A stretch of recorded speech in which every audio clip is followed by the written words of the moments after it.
something, he's going to be happy to ask questions. Yeah, that JB. I'm not doing News Nation tonight because I'm not going to kick off a real news person, like a real news person that's Brian Enton level. I mean, that's like literally his full-time job for a show. That would be so disrespectful to him. But if we're done before then yes, I will definitely put it on. Let me take a look and see if he's on yet. Not yet. He's close. I would love to go with that. The open. Are you talking about the? Yeah, JB's going to be on here soon. I am on YouTube actually right now, mainly for the fact that now on YouTube you're not going to be able to see JB. It's just going to be here. But I have YouTube on so people can hear JB talk. In fact, let me make sure my volume's way up here. Make sure there's no without a reverb. So if people have questions, he's not there yet. So if people have questions, we can answer those. And by the way, so there will be I know y'all will have questions. We're going to be talking about Moscow and the Murdoch trial, and we're going to be talking about a lot of different cases and a few things. Probably earlier in the show, we're just going to chat, so I'm not ignoring y'all's questions. We'll get to those toward the end, or not necessarily toward the end, but you know what I mean. Alyssa, y'all asked. Yes, Alyssa's birthday's been great.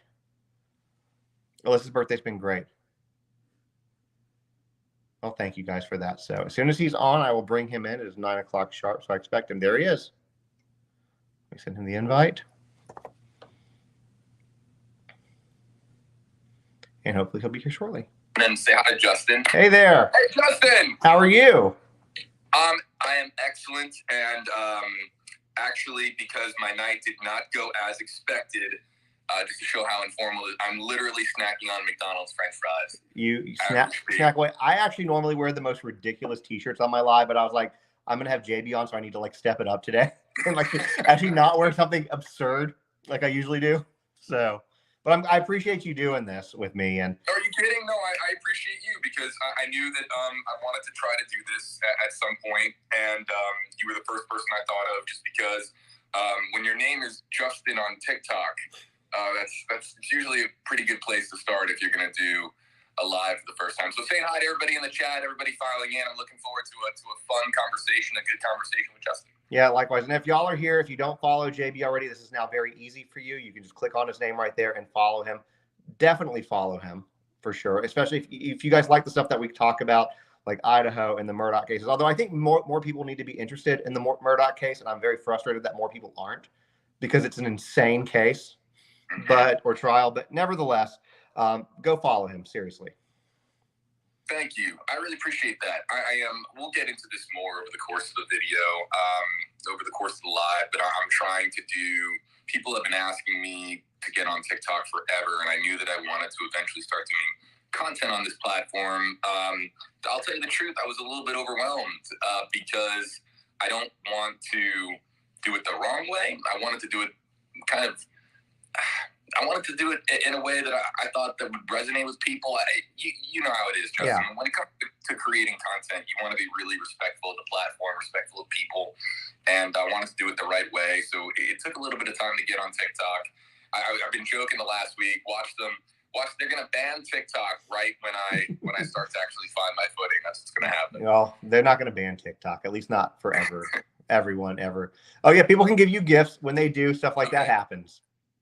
So that's a real. So I have no control over that. No, you have no control. They can send you and put hats on you, sunglasses, all sorts of crazy stuff. It's dangerous. It is. It's very dangerous. Well, I'm glad that you just. I remember telling you during Gabby that you need to get on TikTok, but it's a much more informal platform than YouTube or even I'd say Instagram. So I think that obviously you're used to being in front of a camera pretty much every single day. I don't really think you're going to have any issue here.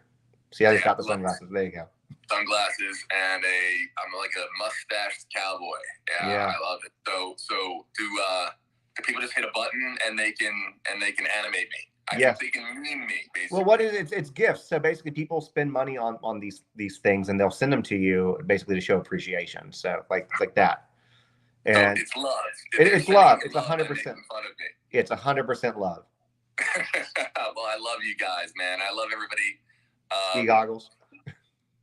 people, Domino is saying, I see some of the comments coming in like, oh, and I'm making money. I can't make money. I'm not allowed to make money.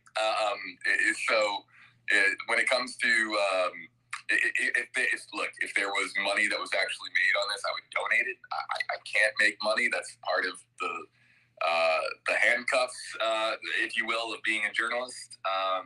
It's about reporting, but Justin, I look forward to our chat, and I shouldn't have let this go on for as long as I have without asking how your night's going. My night's going well. I'm not in my normal house. We have cabins in Pigeon Forge and Gatlinburg, and my wife's birthday was yesterday, so we came out here for that. So normally I'm in not so much wood around me, but here we are tonight. But no, it's going great. This is always a fun area to be in. Yeah, that's awesome. I see some people are asking. I'm at home, so I have my cats, and they are around. People have been asking, where are the cats? Where are the cats? They will make a cameo appearance. They're probably waiting for the audience count to get higher, and then they'll hop on the live stream because they're picky. People know that I love cat. I'm a humongous cat lover, and I don't mean that like I love humongous cats. I mean that I just love cats a lot. So, but my cats are a little bit chunky. They might make a cameo in this live stream. That's cool. They're very welcome. My dogs make cameos frequently, so it's awesome. Totally cool. Well, what do you want to start off with? I mean, there's been a lot of big things lately. I mean, I know that everybody's chomping at the bit for Idaho because I think that Banfield's going to have Xana's mom on tonight, so I'm sure you probably know a little bit about that. But everybody's chomping at the bit for Idaho. I'm chomping at the bit for Murdoch because, again, I think that this case is just absolutely insane. And then there's just a bunch of other stuff going on. So, I mean, I'll let you pick and choose because, it's whatever you want to talk about. Well, here I'm gonna let our audience really dictate this. All right. We'll start with Murdoch because that's the big thing, and as you noted, I think it'll take some time for people to really gravitate towards the story outside of South Carolina. And South Carolina, it doesn't get any bigger than this. This is all anybody is talking about. I think more people are going to pay attention as some of the headlines come out and some of the what is expected to be just bonkers developments start to make it through to certain channels on the media in the media.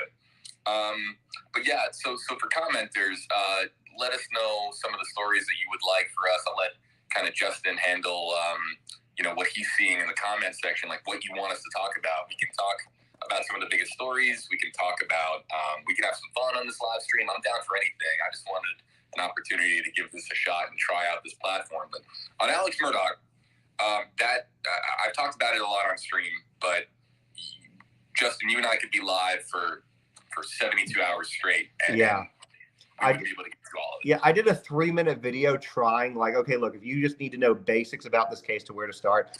And people were like, well, what about more? I'm like, look, or give me a brief update. I'm like, there is no brief update on this trial. There are so many twists and turns, and every time you think you've got something, there's something else crazy that happens. It's insane, as you know. What did you think of the opening statements today? I think the big thing that really stood out to me, without crossing any boundaries here as far as the job that I do, I think the most noteworthy thing to me was just how different the two styles were between each side. You had you had the state and their argument presented in a way that was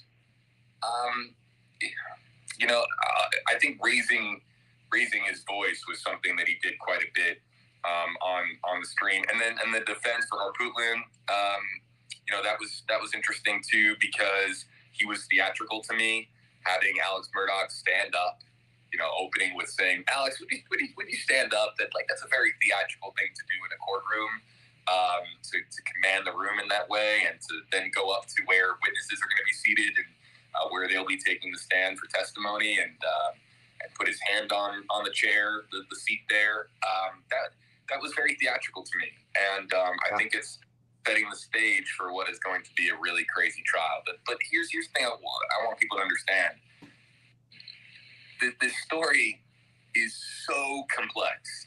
There are so many interweaving storylines, and and it's going to be, I think it's one of the reasons why trial coverage is going to be so difficult is because there's going to be so much that is going to be coming out, and it's going to be really hard for the average viewer who hasn't been locked into the story to follow along.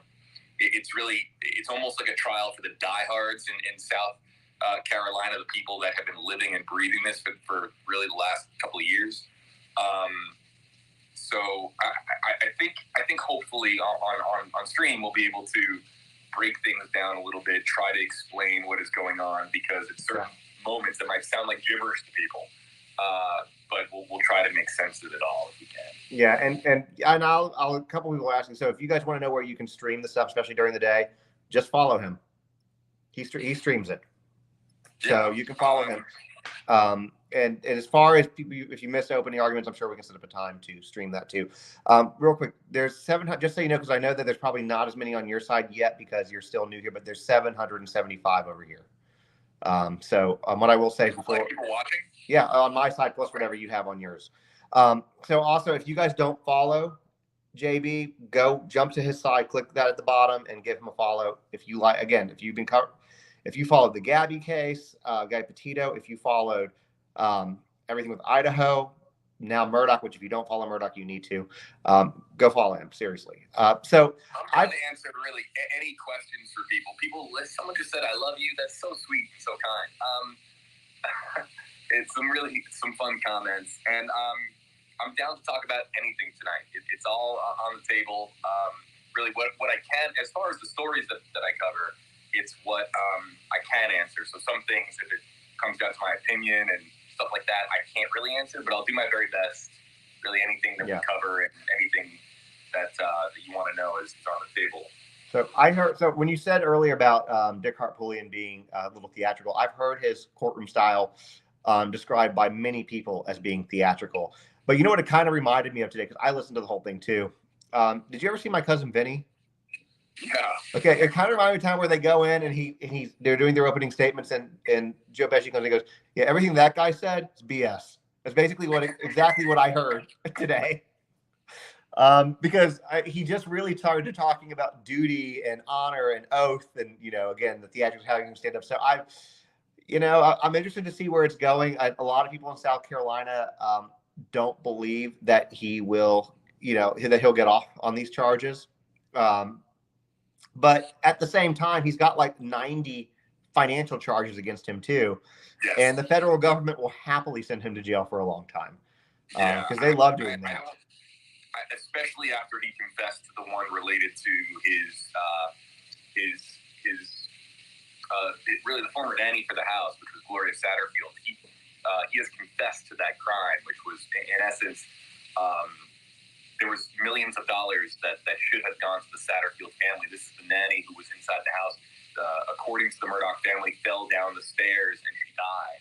And there was supposed to be a significant financial compensation for her children, and it turned out that money didn't go to that family. It went to Alex Murdoch, and that, of course, just a massive.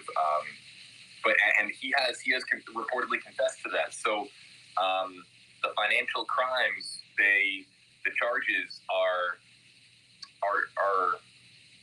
there are so many of them, 90 plus to that effect. It makes you wonder, even if it's determined in a court of law that he did not murder his wife and son, I mean, he's still buried in litigation. And I mean, and those charges will carry prison sentences. So he's 64 years old. Yeah. I mean, how long is he gonna how many years does he have left? Is it going to be mostly from prison? These are questions that are very real for Alex Murdoch as this trial happens. But really, the big thing that people want to know, if he murdered his wife and his son. Well, based on, I know there's a lot of circumstantial, but I'm very interested to hear what the Snapchat rep has to say, because there's been a lot of rumors about what might be on that. Some people say that it's just, like they kind of said today earlier in the opening statements too, that, he wasn't thinking right. So maybe he said he wasn't there. They're trying to kind of get that out there, I guess, get ahead of that, because I think what's going to happen at the very least, he's going to be on the Snapchat where he said he wasn't there. But at the same time, there's rumors, which I don't believe this rumor. I don't think. It'd be great if it was that Paul caught something maybe with his mom or whatever before, and that's on the Snapchat. But I would imagine if they did have that, then he would have been arrested a lot sooner than he was. I'll say this. I'm really starting to wonder. I'll say this. I'm really starting to wonder if what this case is going to really come down to is digital forensics. The blood evidence on the clothing. There has been some legal analysis put out there that is not going to, pun not intended, stick in court that well. That is not going to be that the defense, the attorneys on the defensive side of this are not going to have too much difficulty poking holes in whether or not that's evidence that points to guilt. Yeah. So digital forensics might be the most important piece of evidence in this case. People are asking where my cat is. I'm seeing a lot of cat comments on my screen, and she's right here next to me. So can we do a of cat course cameo quickly? Yeah. Okay. Here she is. Hold on. Of course, and I probably should share this with you. I don't know if he wants me to share this or not, but I believe that Mr. Petito is in this live on my side. Oh, is he? Mm-hmm. Joe Petito? Yes. Oh, man. Joe, if you're watching, saying hello. And I look forward to connecting with you and talking with you more. There were developments for people that are in the comment section. There were significant developments yesterday with the Petito case, and it was a victory. Huge victory. A victory for Nicole Schmidt and Joe Petito, who were very much seeking to have attorney Stephen Bertolino added to the lawsuit that they have filed against the Laundries. So I am sure that Joe, who is now 3 for 3 in these pretrial hearings alongside his attorney Pat Riley, I'm sure that Joe is enjoying the success that they have had in a courtroom. Nothing will ever bring Gabby back. Nothing will ever bring her back. But I know that Joe is fighting for the truth to come out, and I know that he wants to see justice. And I also know how important it is to Joe in the conversations that he and I have had, that it's really important to Joe that change get done, that Gabby's legacy is about the future, and doing everything that the family can to ensure that families don't experience the same heartbreak that the Petitos and Schmidts did. Yeah. So Joe's in the comment section saying hello, Joe, and I hope that you are well. Yeah, and I agree with you. I every time anything comes, because as you know, especially I got very close to that case when we were, when it was going on, and I take it very, very personally at this point. And when I saw that Stephen Bertolino was formally added, that the judge granted that, I was very, very excited about that, because, for all, again, I know you're not allowed to have personal opinions necessarily publicly out here, but I can say that, the way I watched it, they knew exactly what they were doing. The Laundries knew exactly what they were doing. And, it was their kid, and, they had a kid too. I get it. But if you're a parent, you should know that them wanting to know where their child was is very reasonable, and to shut them out like that is just beyond cruel, in my opinion. So I'm allowed to give my opinion. And I'll share this, Justin. I think that is an opinion that is shared by a lot of people. Yeah. And when I, part of my job is to be a reflection, a mirror, if you will, or a megaphone rather, for people online, and to actually give voice to our comment section. And if there's one thing that is absolutely clear about the Gabby Petito story, tragedy, however you would like to call it, it's that people out there don't think that they know exactly the full extent of the Laundries' involvement, and what they knew and how they handled it, and this is an opportunity for truth finding. My big thing is, and people who have watched me on stream before, they know, I don't pick sides. I don't pick sides. My number, I'm on the side of truth. Truth needs to come out when we're, of course, talking about stories like these. It's all about finding out what really happened. The Alex Murdaugh case, what really happened that night, I believe the night of June 21st, 2021, at the dog kennels on their Honey Lodge property. What really happened when Brian Laundrie returned home without his fiancée, and what were the conversations that took place when he was in the van on the way back home? It's a long ride in that van on the way back home. What was exactly discussed, and what if any plans were made? I mean, just not finding out the truth. I mean, that's really, if people, if you're looking for a microcosm of what I try to be about as far as the news coverage that I do, it's just about finding out the truth. That's it. Yeah. And I'm all for transparency, and I'm all for doing everything that we can to understand these stories and provide them in a way that is fact-based and truth-seeking. Yeah, and I appreciate that. That's what's great about, you don't put any bias on it, which is great. You just come straight from facts. You share the story, and that's what makes it compelling. That's what makes, to me, that you can go to certain other news people and they're going to put their spin on it, and you really just don't do that. Ensign doesn't do it either. You and Ensign both are pretty straightforward. Yeah, and it's also too, I think sometimes people there are shows where particular personalities are going to state their very loud opinions, and then some shows where it's more keeping the train on the track, so to speak. So it really just, sometimes it can be a little bit confusing for people to understand what they're watching. I thank you for the kind words. It's all about just the facts and finding out the truth. Yeah, and real quick, I will say this, if I may, since Mr. Petito's in here, just so y'all remember, I know it's been about a little over a year since Gabby's case, but they do have a store and I can try to remember what the website. I can't remember what the website is at the moment. Now that I said that, it's in my profile. Though, if you go to my profile in my link tree, you can scroll down, and all of the money goes, to the Gabby Petito Foundation. It's Gabby Petito Foundation. That's what it is. It's that simple. But everything goes to the Gabby Petito Foundation. So, and I will say that I've ordered stuff. A lot of my followers have ordered stuff, and it's all great, and it goes to a good cause. So, definitely support that. Yeah, and I was just doing some. Thank you. I'm gonna pin it real quick. Mr. Petito said it, so I'm gonna pin it real quick if I can. Will I be able to see it then? I don't know if you'll be, because it's in my chat. If it'll let me pin it, sometimes it lets me. It works with me, and sometimes it doesn't. Okay. If one of my mods can pin what Joseph Petito just said, because it's not letting me do it, please do. So it's GabbyPetitoFoundation.org. Since it's not letting me do it, somebody please pin that for me. I don't know. Okay, that my mod is saying they can't pin. I don't know if TikTok maybe changed that, or maybe it's because I'm live with somebody else. Okay, it's because I'm live.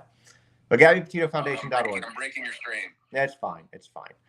And just really quickly, one last thing for Joe. Joe can.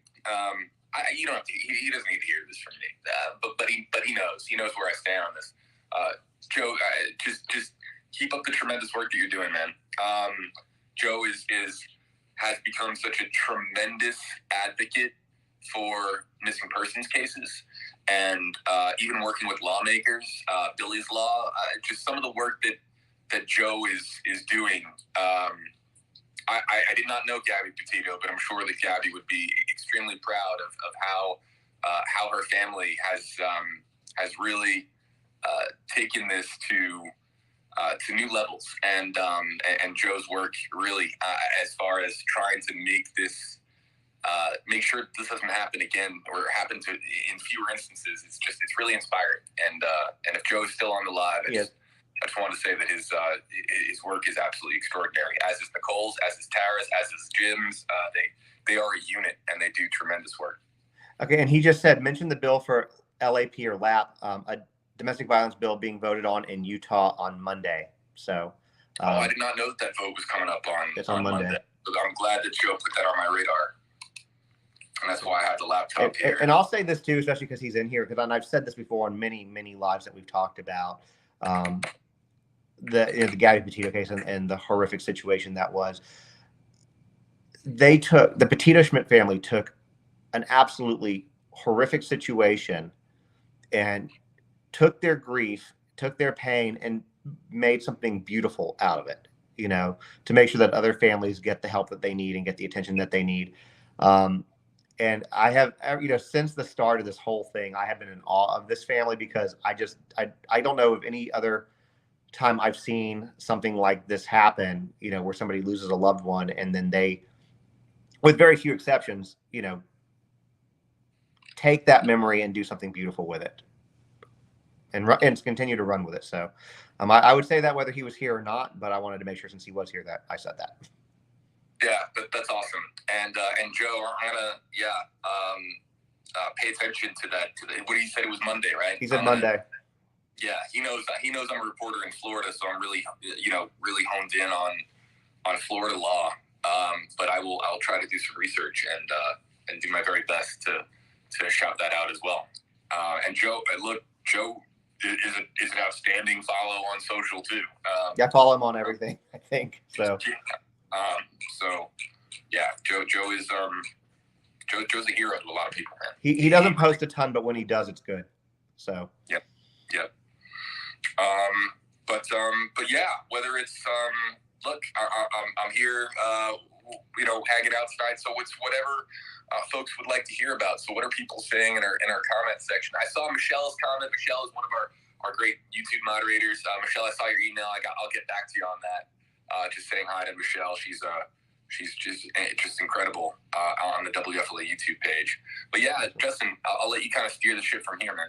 Well, right now a lot of them are sending love to Mr. Petito. So that's kind of what somebody wants to be caught up with Murdaugh, so we can do that next a little bit more. Even though there's no, again, like you said, we could be here 72 hours straight talking about that case.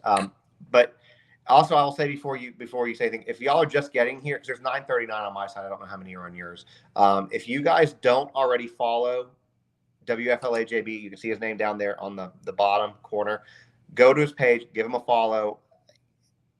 He's somebody who should have been on TikTok a long time ago, but he's just getting on now. And give him. I promise you won't be disappointed. So. Yes, you have to. I would tell people to follow you, but the world follows you already on TikTok. Well, I appreciate it, but it might have a little bit more credibility coming from you. So the biggest things that they want to hear, they're saying the Idaho 4 and Murdaugh. So I'll let you pick. Murdaugh is lengthy, obviously, because there's so much. There's so much. In Idaho, there's a lot too, but it's a little bit more condensed.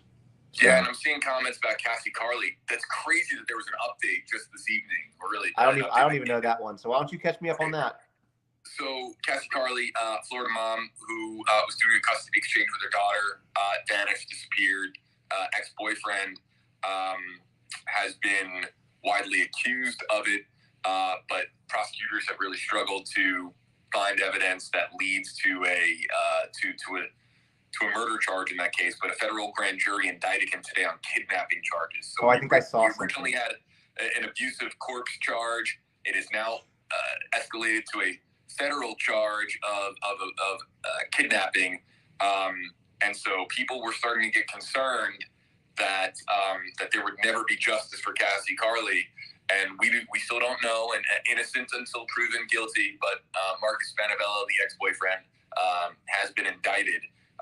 That's kind of a bit of breaking news, if you will, on the stream. That's a big deal. I posted some stuff about it. On Alex Murdaugh, you know what the thing. I mean, I'll answer any specific questions that we get. Hi, Stormy. I recognize you from YouTube. Hello. Alex Murdaugh. I'll answer any specific questions we get. But the big thing to know about this case is that, right now, with opening statements down the rearview mirror, and we really get into day one of the jury trial tomorrow. Yeah, we're going to be watching. Everyone's witnesses to this. We're all going to be watching this all unfold in this courtroom in real time, and everyone connected to this case repeatedly says that this is going to be one of the more visual trials that you will see, and so often when it comes to trials, we're visual creatures by nature, And when people see something, it resonates with them. Yeah. And this is going to be a lot of show and tell. And some of the show and tell is going to be really, as we understand, it's going to be pretty graphic.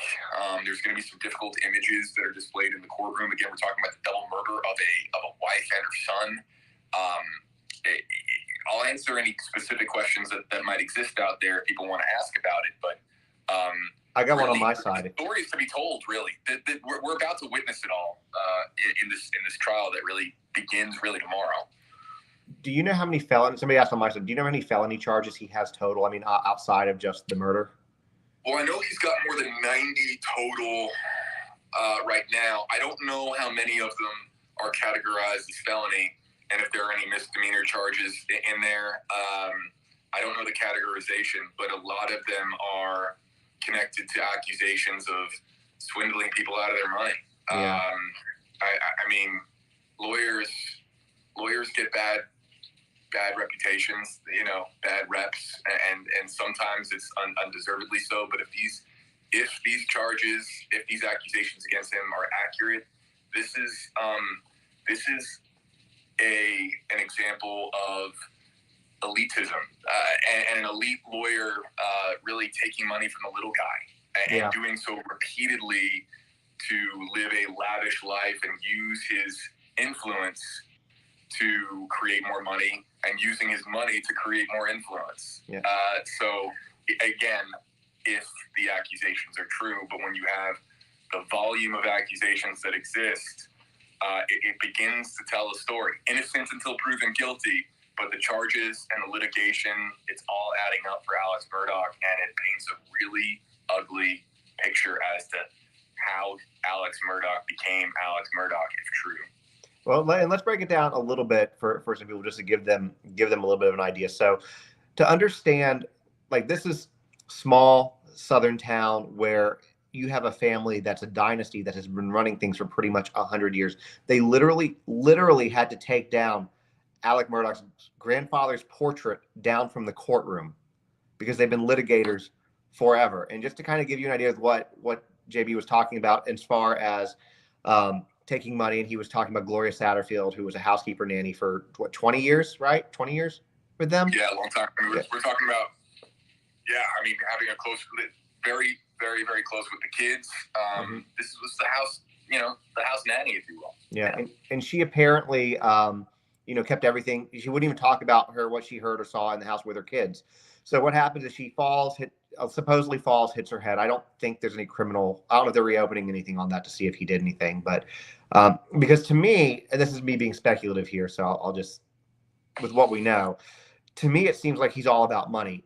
He set up, so he told basically once she died, he told Gloria's children to sue him to get the insurance money because it would be more than anything else and they would take care of him. Alex set their kids up with his best friend, another attorney. Then Alex set up a shell corporation, and when they won, funneled all the money into that. And he apparently did that multiple times with other people too. And that's just one thing he's done. One. Yeah, the Satterfield story is just extraordinarily sad because this is a woman who gave so much of her life to helping this family in their home, and to have to have this happen to her, and to, as far as her memory, Gloria's memory, to have the money that was meant to go to her kids and provide those kids with a good life, and to ease some of their pain and suffering, for the family to take that money, that's a really evil thing. I think most people would agree. And so, Gloria's body is going to be exhumed, as I understand it. That is the report out of South Carolina, and try to determine if something else might have happened to her. If all of a sudden this light goes off on me, it's because there's a light behind my iPhone, and the cats are now having a field day with it. Well, that's okay. If it it's does, not because I lost power. It's because my cats are very, very mad that I'm giving people attention rather than them attention. So quick cat update from my living room. If it happens, we'll be okay. We'll understand. It'll be a little darker. Yeah, and on top of that, I don't know if you knew this or you probably did, but apparently got to the point where they had a trailer. That's what they lived in, her kids, and it got foreclosed on because of everything. I did not know that. Yeah, it got foreclosed on. And again, this is the part about the story that the Alex Murdaugh story that is so difficult for us as journalists is, look, if you're a South Carolina journalist, if you're at WBTW, if you're at WCBD, if you're at WSAD, one of those stations, you've been probably living and breathing this case for the last 18 months. For reporters like me, I'm never shy to tell people the truth, and the truth is, I have been up day and night doing research on this story. But unless you have been just like, okay, so here's a perfect example. If somebody tried to get caught up in a couple of weeks about Gabby Petito, no way. You can get caught up. You can get the Cliff Notes. And I've done a really, really thorough job to make sure that I am really covering my bases as far as knowing the facts of the case. But I've told this to people on stream. I probably could have done 3 months of research and not gotten to all of it. So there's so much to the case that's so complex. And just like somebody coming in, look, if the Gabby Petito lawsuit trials in August, there are going to be national news reporters who are going to come in, and I can guarantee you that there are going to be few that are going to be able to understand it as much as myself or Brian Enton, because we were quite literally, on the ground, or not, me, I was in studio, but it was in our DMA, as we call it in the news. And so I'm able to know that story inside and out. And there are South Carolina reporters who know the story inside and out too. And so, but a lot of this is going to come down to how each side presents their case and proves their case in trial. And I'm very grateful that we have live stream access to it too, Justin. I'm sure you are also. I am too. Yeah, I'm very grateful that we can see in this courtroom. Yeah, I'm just curious, and you may or may not know anything about this, so if you can't talk on it, don't. So we obviously, because I know you report on, I think I actually used your story when I covered it on TikTok. We know about the letter that was found where Roberta offered a shovel, right? So obviously in a civil suit, there's no arrest, there's no criminal charges. Are they talking about, or have you heard anything where they're looking at criminal charges on her for that? Has that been discussed at all that you know of? So this letter was collected by the FBI. We know the letter exists, and I'll get people kind of caught up. This letter that exists, Roberta wrote this letter. It is a real thing, and she wrote it to Brian. That's what's been confirmed by both sides. How this letter is interpreted is really what's up for debate. But the letter was in the evidence of the FBI. They had it. They probably examined it thoroughly to a painstaking degree. If they felt that there was a crime committed upon reviewing that evidence, they would have proceeded with charges. Okay. And that's why when I talked to Steve Bertolino about it, he told me, JB, there's no date on it. There's no date. He said, and he makes the claim, of course, that it predates everything. That it's not connected to Gabby Petito. And that, of course, has raised some eyebrows online. All right, so my cat is eating the French fries now. That's the update. Breaking news. This has raised some eyebrows online because we know that the letter contains details of a shovel and burying a body, and that's kind of that's not exactly the type of letter you get over Christmas. Getting a letter from your mom and talking about a body and talking about a shovel and burying a body with a shovel, is a pretty that's alarming subject matter. And so, as to whether or not it pertains, look, if it is presented in the lawsuit, we'll all get a better idea as to what it is. We might even get it sooner. Look, there's a chance that letter might come out in the weeks ahead.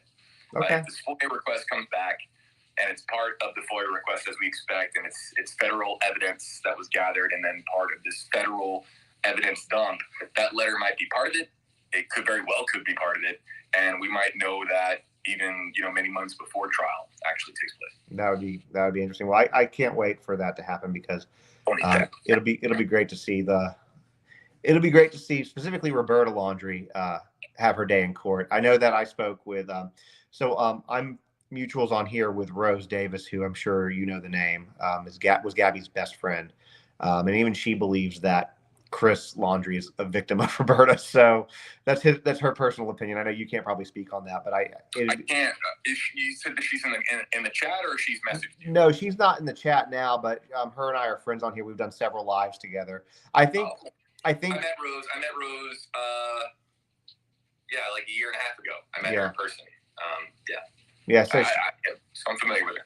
Yeah. So, anyways, she's not in the chat now, but when we were on the last live that we did together, I asked her to come on and talk about, because at the time, with these cases, rumors fly, right? People have opinions I don't know where they get the information that they think they know, but they find it somewhere, and people kept accusing Rose of being involved with this. And this is, a 21-year-old girl who just lost her best friend. See, I just lost my light. Look at that. Jinxed you. Oh my God, that's way too bright. Hold please. And I said, hey, look, could you come on? Because, I want to talk about like the dangers of accusing people with no evidence, with no merit, and what that can do to affect, people's lives. Because, she was called a murderer. People started coming after her father. And even when we were on live together, and this is like maybe 2 weeks ago, somebody came onto her side and called her a murderer even still. And so I was like, let's talk about that, because people were accusing the roommates, Dylan and Bethany, of being involved. And I'm like, look, we don't know what we don't know at this point. Moscow's keeping it really close to the chest. We don't know what's going on. So maybe don't jump to conclusions till you know more. And so that was kind of the discussion that we had about it. So, it's kind of, as it's kind of a problem with these types of things. And these are young people who have all experienced something absolutely horrific and traumatic. And so why add, threats of violence and accusations that are unfounded to that? It's the dark side of social media. It is. 100%. And the way that these cases get interpreted. And this is something that, I know that I wanted to talk about with you on stream on this particular live. Folks, be really careful of the channels that you follow. And I'm alongside Justin here. I think that Justin does a really good job of following reputable sources and doing so, being a responsible content creator. You're saying that because I follow you. That's why. What's that? So you're saying that because I follow you as one of my sources. So. Kidding. I'll say this. I think that some of the places that are less reputable as far as being a trusted news source, and I don't want to come down on TikTok as a platform, because there's some great creators like Justin, thank you, who do great work on TikTok as far as trying to be a reliable source of information. But the people that claim to be reliable and claim to be reputable sources of information sometimes aren't, and sometimes they think that they have it right, but they don't. They don't. And I've seen it way too much. I might be new to TikTok as a creator, but I am not new to TikTok as a consumer of news, as somebody who receives news content on this platform. And it is alarming to see oftentimes how news stories can get twisted and misinterpreted, and some people might, throw up an article behind them with the green screen effect and say, oh, this is what the article says. I've seen examples where they'll say, oh, this is what the article says. And that's not what the article says. But it's the Sun also, or something like the Sun, right, who gets it right 20% of the time. So yeah, we are in such a dangerous era for for content creation, because somebody who has a gajillion followers on TikTok doesn't make them reputable. It just means that they have a lot of followers on TikTok, but that doesn't make them reliable. True. So people have to be really, I'm not going to, make this into a massive lecture about, oh, follow me and Justin. But this is like a PSA. I want people to really ask when they receive content from people, really, really ask yourself, who am I getting this from? Where is this coming from? What report is being sourced? Where is the attribution? And should I really believe what I'm hearing or seeing? Because news can get like a game of telephone can get passed along, misconstrued, misinterpreted, and then before you know it, you have something very dangerous on your hand. And that's misinformation. Speculation will get misinterpreted as fact, and then you have people like Rose's family, people like families and the roommates in the Idaho case, innocent people who are being bombarded with attacks and threats and theories, and it's dangerous. It's really dangerous, people. You're talking about people's lives here, and so we have to be responsible. And it's not. It's a two-way street, man. It's not just us creators here. It's not just the people responsible for publishing content. It's also you, because if you share content that is inaccurate, you're part of the problem. Yeah, I agree with that. You're part of the problem. So you really have to be careful about what you share, what you even clicking a like button means that you're supporting something that might have inaccurate information in it, and you really got to be careful. Really got to be careful about what you click the like button for, comment on, or share / retweet / distribute. And I'll go a little further on what you said. One of the things I think is a great problem is, like you said, they'll green screen an article behind them, and they'll say something based on the headline, because people don't read the articles. They read these sensationalized headlines, and there are certain affiliates or networks, I should say, that are really bad about, like, this is what the headline says, and then you read the article itself and it's completely different. It's just kind of clickbait. But when people just see that article, the headline up there behind them, like, oh well, this is real. So that in and of itself is dangerous, because people want to consume their news very quickly. They don't want to sit there and read a 20-minute, 10-minute article. So that's kind of what I try to do here. Like, even I'll take something like, if I watch Banfield, for example, I'll take an hour of Banfield and condense it down to 3 minutes. So that's kind of what, at least I try to do. And it's weird with TikTok too, because when the Queen died, I was immediately, I have this weird thing with notable deaths. It's a very weird thing that I do. But what do you mean? So I'll give you a little background on me. I was raised, which is why I got into the Gabby case as well. I was raised by a very narcissistic mother, basically.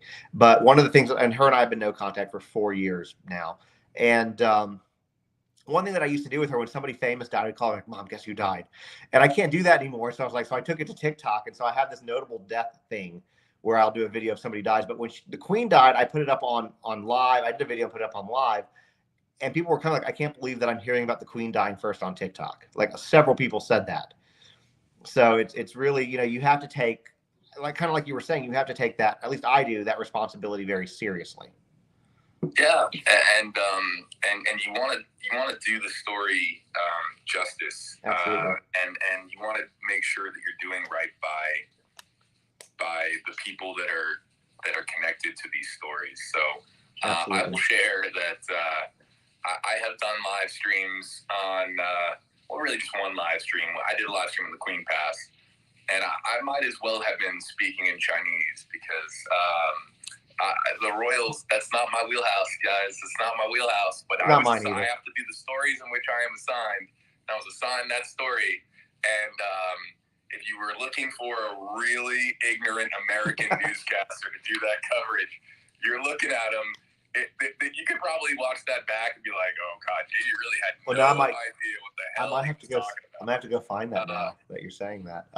But I don't think you're not alone. As Americans, we're all we like to romanticize the royal family, but we know nothing. None of us know anything about it. So well, I think that there's some royal diehards out there.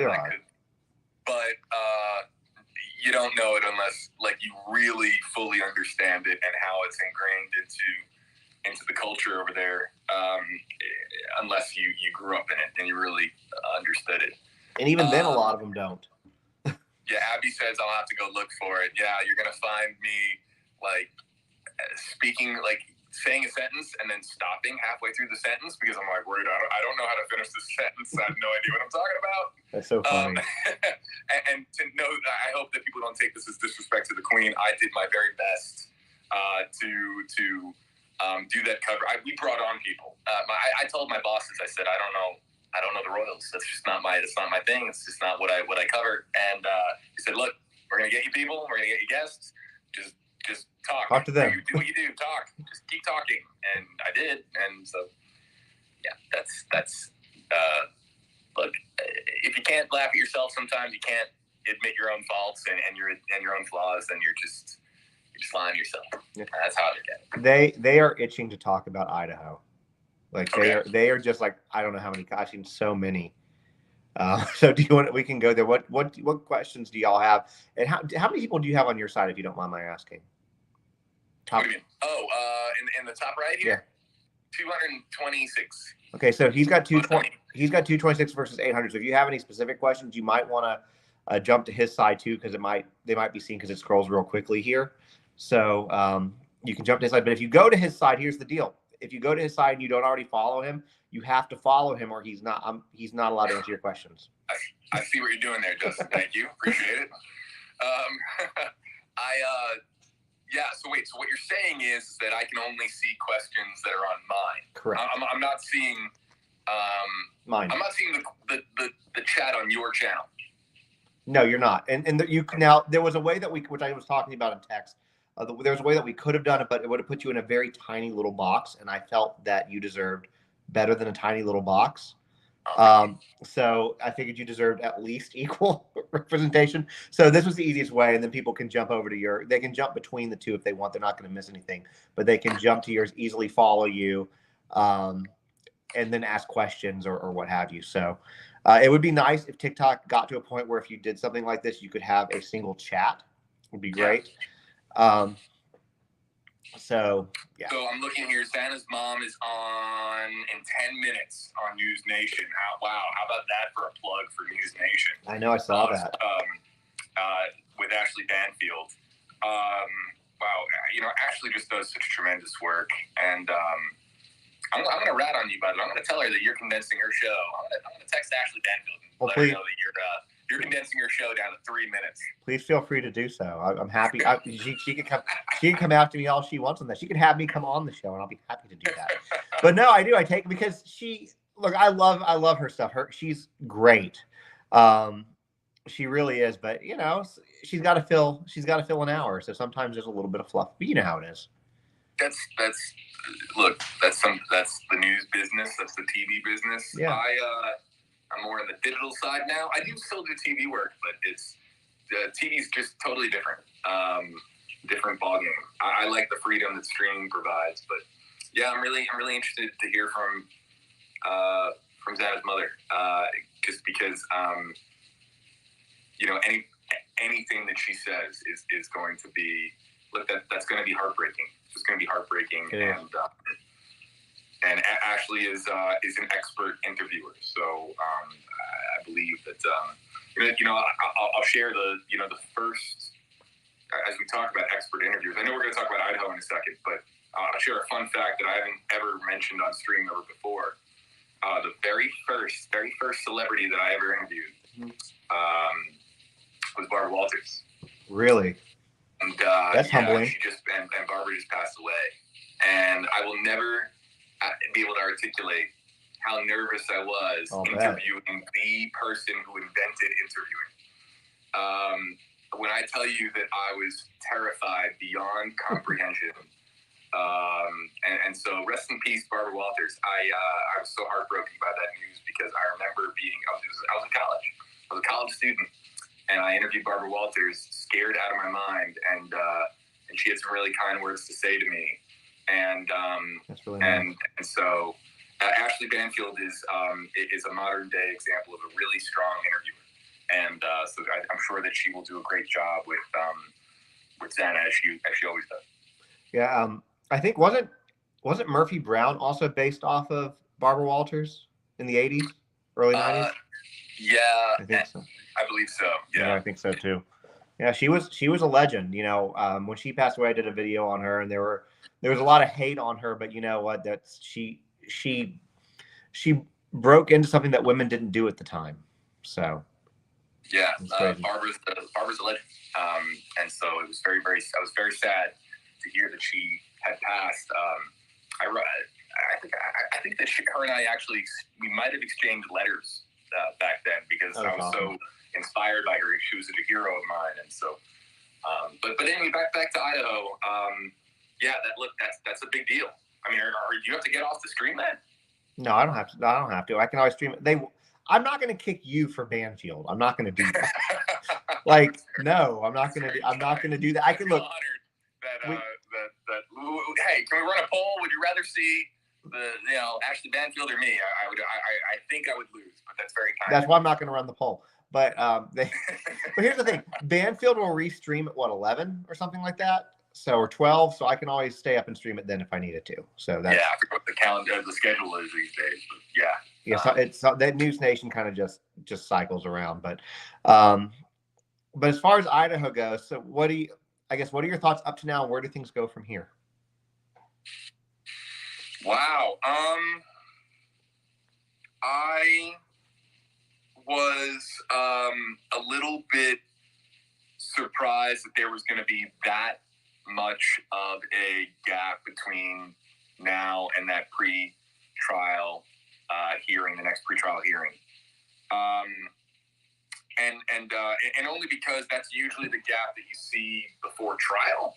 Yeah. And so I'm not familiar with Idaho law, and I still don't know how standard that is. I was looking forward to us getting a speedy trial and us getting closer to the evidence getting introduced in a court of law. And so I can't really share. Here's the thing. It's so funny. People always ask for my opinion, and I'm really flattered by that all the time. You know how many questions and comments I get or messages, JB, did he do it? Or JB, is this person guilty? Tell us what you think. It's too big of a liability for you to do that. Maybe one day I'll write a book, and I'll go over all the cases of what I really thought. But as people in journalism, we have to compartmentalize. And so I have the section of my brain where I don't really actively acknowledge that section of my brain about whether or not I think a person did it or not. I'm just so solely focused on coverage. So I can't really answer as to whether or not, regarding Koberger and I'm innocent until proven guilty. That is, I try to be a poster child for that. And we talked about it on stream today about how people are, rushing. In a lot of cases, there's this rush to convict people based on the publication of a mugshot and even a probable cause affidavit. Yeah. But if a person pleads not guilty, they deserve to have their day in court and prove as to why they're not guilty. And that's why innocent until proven guilty is such a powerful thing. So as far as my other thoughts about Idaho, I don't really know what questions that people would like me to answer. I'll look here in the chat. But guys, I can't, it would be against what I believe in my heart is the right thing to do I can't speculate. I will talk about it in a way that is, as I say, rooted in reality, but I can't really form an opinion if that makes sense. Okay. And they're giving some questions. And for those of y'all who are asking about Banfield, sorry, JB. Those of y'all who are asking about Banfield, my lovely wife is DVRing it or whatever the modern day equivalent DVR is, so we can watch it after, guys. I promise. Okay. I'm not offended. That's a great show, and it's obviously it's a big deal to have Spanish Mama. So. Yeah, I stream it almost every night for them as this has been going on, and because a lot of people can't get it, so I have a lot of people who follow from like Australia. So and even now I think you have the Aussies are really into American crime. So you probably have a lot more Australians than you think you do.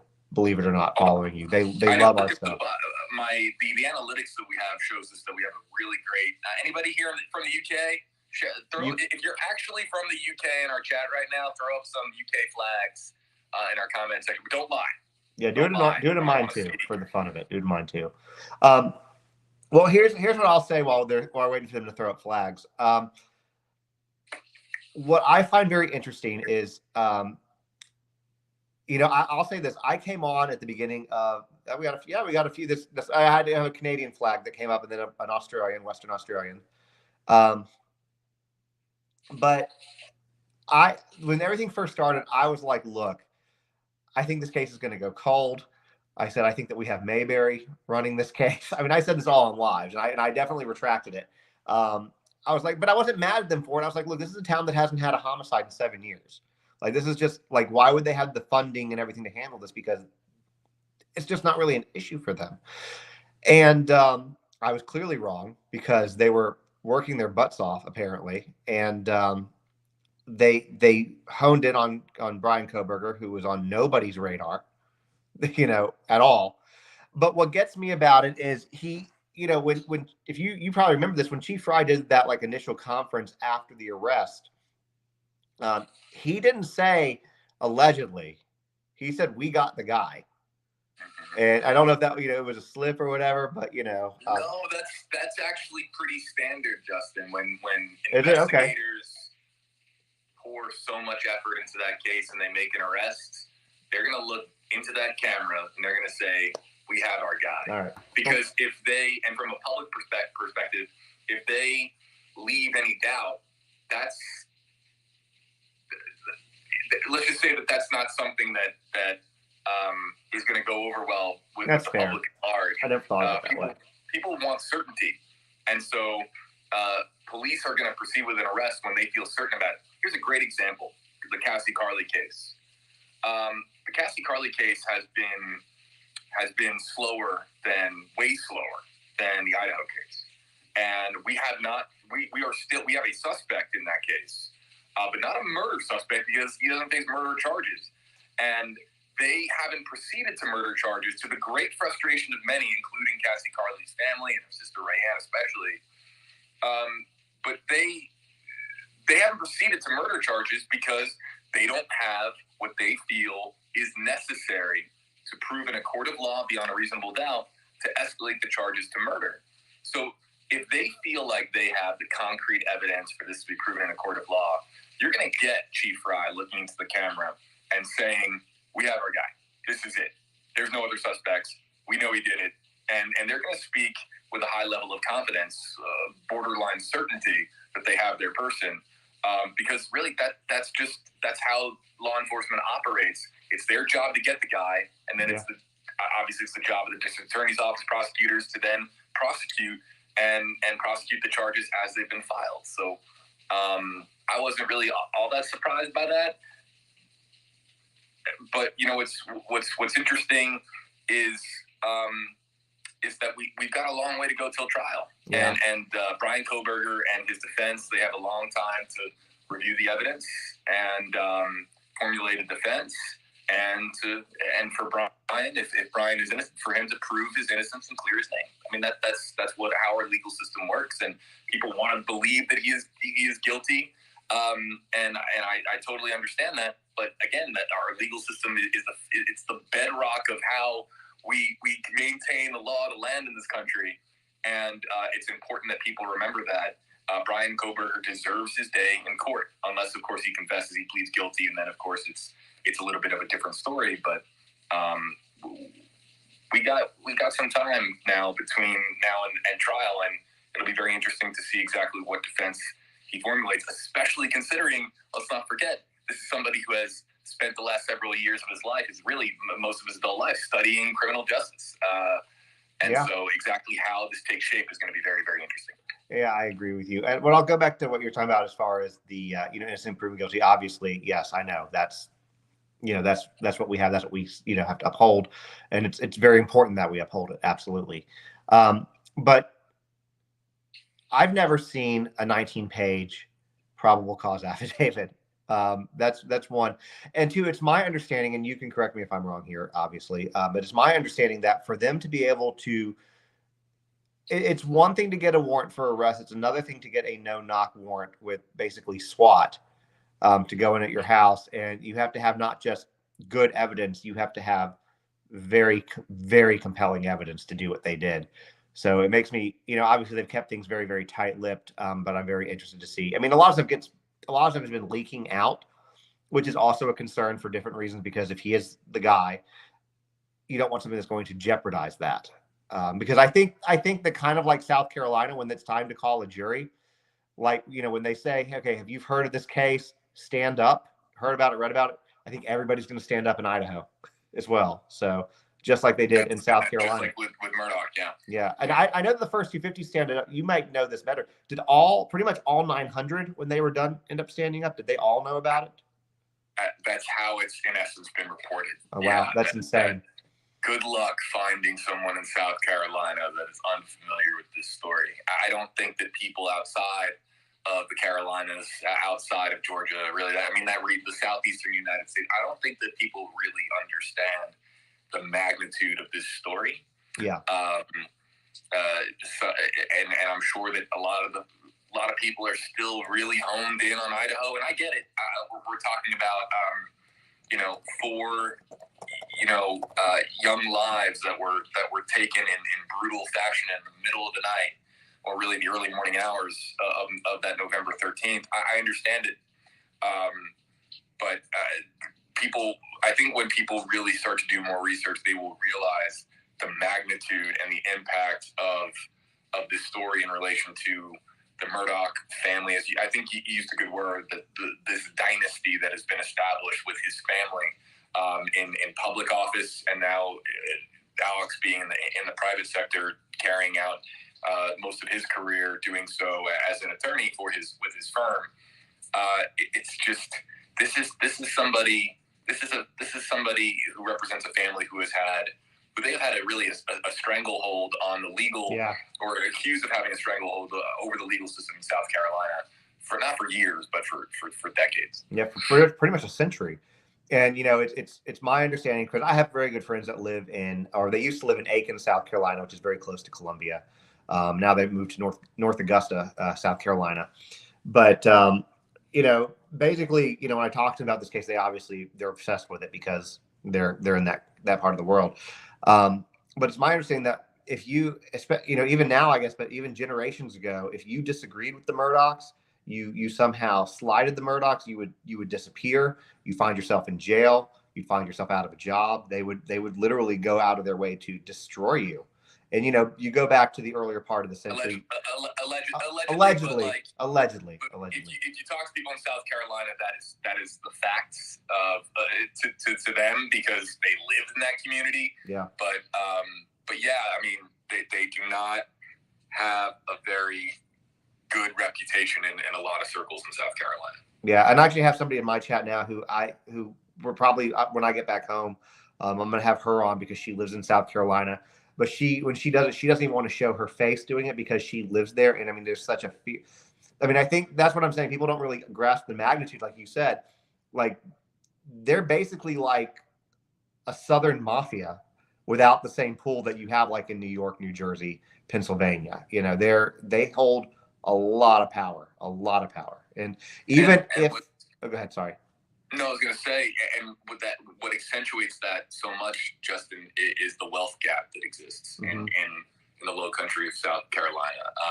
This is a family that had no problems with money, and were living in the same area as people, in trailers, in really humble abodes, if you will. And it's really sad, because you're talking about, in essence, the way that you could portray it is I don't even want to say that. I just want to say there's just an enormous wealth gap that exists between Alex Murdoch and some of the people that live really, right there in the same county as him. Yeah, the vast majority of it. And they like their power. And the thing is, even if he goes to jail, there's other Murdochs still out there. So Buster's still out there. So that's why they're also, they're kind of afraid. In fact, a lot of people have said today, I had a few people say it, like, I'd be afraid to be on that jury, because if he does go down for this, then there's a chance that, they're worried, I guess, that one of the other Murdochs is going to come after him. So, and I guess based on, I don't live down there. I only know, kind of like you do. I got into it a little bit later and know what we know, but people are scared of them. They're scared of this family. So sure, this is to a lot of people, this is a family that has ruled through fear, and that is their opinion, and they know better than most because of where they live and how tremendous that name and the weight that it carries, the Murdoch name carries in the Low Country, the those 5 counties in rural South Carolina. So, it's a story that you go down the rabbit hole and you think that you're at the bottom, and then you realize that you've barely scratched the surface. It's wild. So yeah, if there's any specific, I'm saying hi to people, and I did not know that we had 2 different comment sections going into this. So I'm saying hi to people on my comment section, and saying, somebody just said that they left Peter Tragos's live there on Peter Tragos, the lawyer, buddy of mine, who just wrapped up his live, and saying hello to people who might have joined from over there. Awesome. So hello. What do you, they want me to ask about your thoughts on, I mean, I can speak to this, but I'll let you do it. Your thoughts on Ann Taylor switching, dropping Kara Kernodle and, having only Brian as a client. I mean, I think I know the answer, but I'll let you, if you want. I don't want to, you want me to do it? Why don't you start? Because, why don't you begin with that? Okay, if I'm wrong, you tell me, okay? I think part of the reason that you had to switch, or she had to drop Xana's mom as a client, was because I believe that Ann Taylor is, and I could be wrong on this, is the only, if not one of the only, attorneys, public defenders that can try a death penalty case. I could be wrong on that. I've heard that a bunch, so I think that that's the case. And I'll have to really, I don't want to misspeak. And I think that is a very interesting development that has occurred. And really, so it's hard to answer without speculating when I haven't actually really dug into what the answer is. But also too, that is a question that perhaps is best for an attorney. I mean, really, and not even just an attorney, but someone who really understands Idaho law. It's hard for me to comment on it without, I want to stay in my lane. You know what I mean? Yeah. I get that. I'm getting all sorts of numbers, like 1 in 4, 1 in 13, 1 in 12. There's only like a handful of attorneys, apparently in Idaho. But also Idaho has a very small population. So, compared to a lot of other places in the country. So yeah, I think that's a really big. I think that's a big part of it. I think that's also something that we forget. We're talking about Idaho. We're talking about the size of Moscow and the county. I just that's probably that our commenters are probably close to why that is. I think that they're probably or at least on the right track, so to speak. And I think that you would also, if nothing else, I think is that this is a quadruple homicide plus felony burglary. Ann Taylor's not. I mean, she's a public defender, but she's legit. She's got a good track record. She's a good attorney. So it's going to be interesting to see what happens in the coming months on that. I was kind of surprised too, though, going back to what you said earlier about the speedy trial, that he waived his right to that. Like, I understand, he wants time to build a defense, but for somebody who's screaming that, not really screaming, but saying that he's innocent, you think that he wouldn't want to sit in jail, 6 more months if he didn't have to, if he was, again, this is just my thoughts. I'm just thinking out loud here. But at the same time, he doesn't want to spend the rest of his life in prison. So that's if true. 6 months to prepare his defense, I mean, I guess I get it. I would rather sit in a jail cell for 6 months, have a chance to best defend myself, rather than again, the gap in time is not what just the fact that preliminary hearing ahead of trial, that the gap between now and then for that, and also too how unorthodox it is that I think it's on the docket for like 4 to 5 days. That hearing is almost going to be like I don't want to say like, it's kind of like a mini trial because it's going to be over the course of really what could be the entirety of a week. And so that to me is a little, it's just a little bit strange. It's not something that I'm used to as far as the gap between, the gap between his initial court appearances and then this preliminary hearing that is going to be taking place, in June. That gap usually exists when the preliminary hearings are done, and that 6-month gap, if you will, I feel that's usually more standard ahead of trial. Yeah. So, I mean, I've asked this question: does that mean that we're going to get this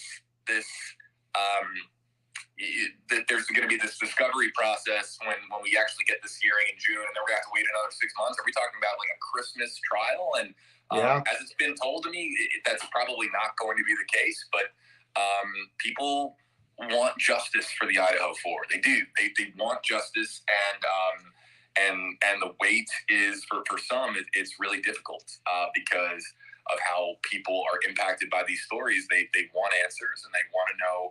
They want resolution, and it's hard to blame them when you're talking about, think of the families, right? Yeah, absolutely. They want justice, and so waiting all of this time for the next pre-trial hearing is something that's, I think, for some, a very difficult pill to swallow.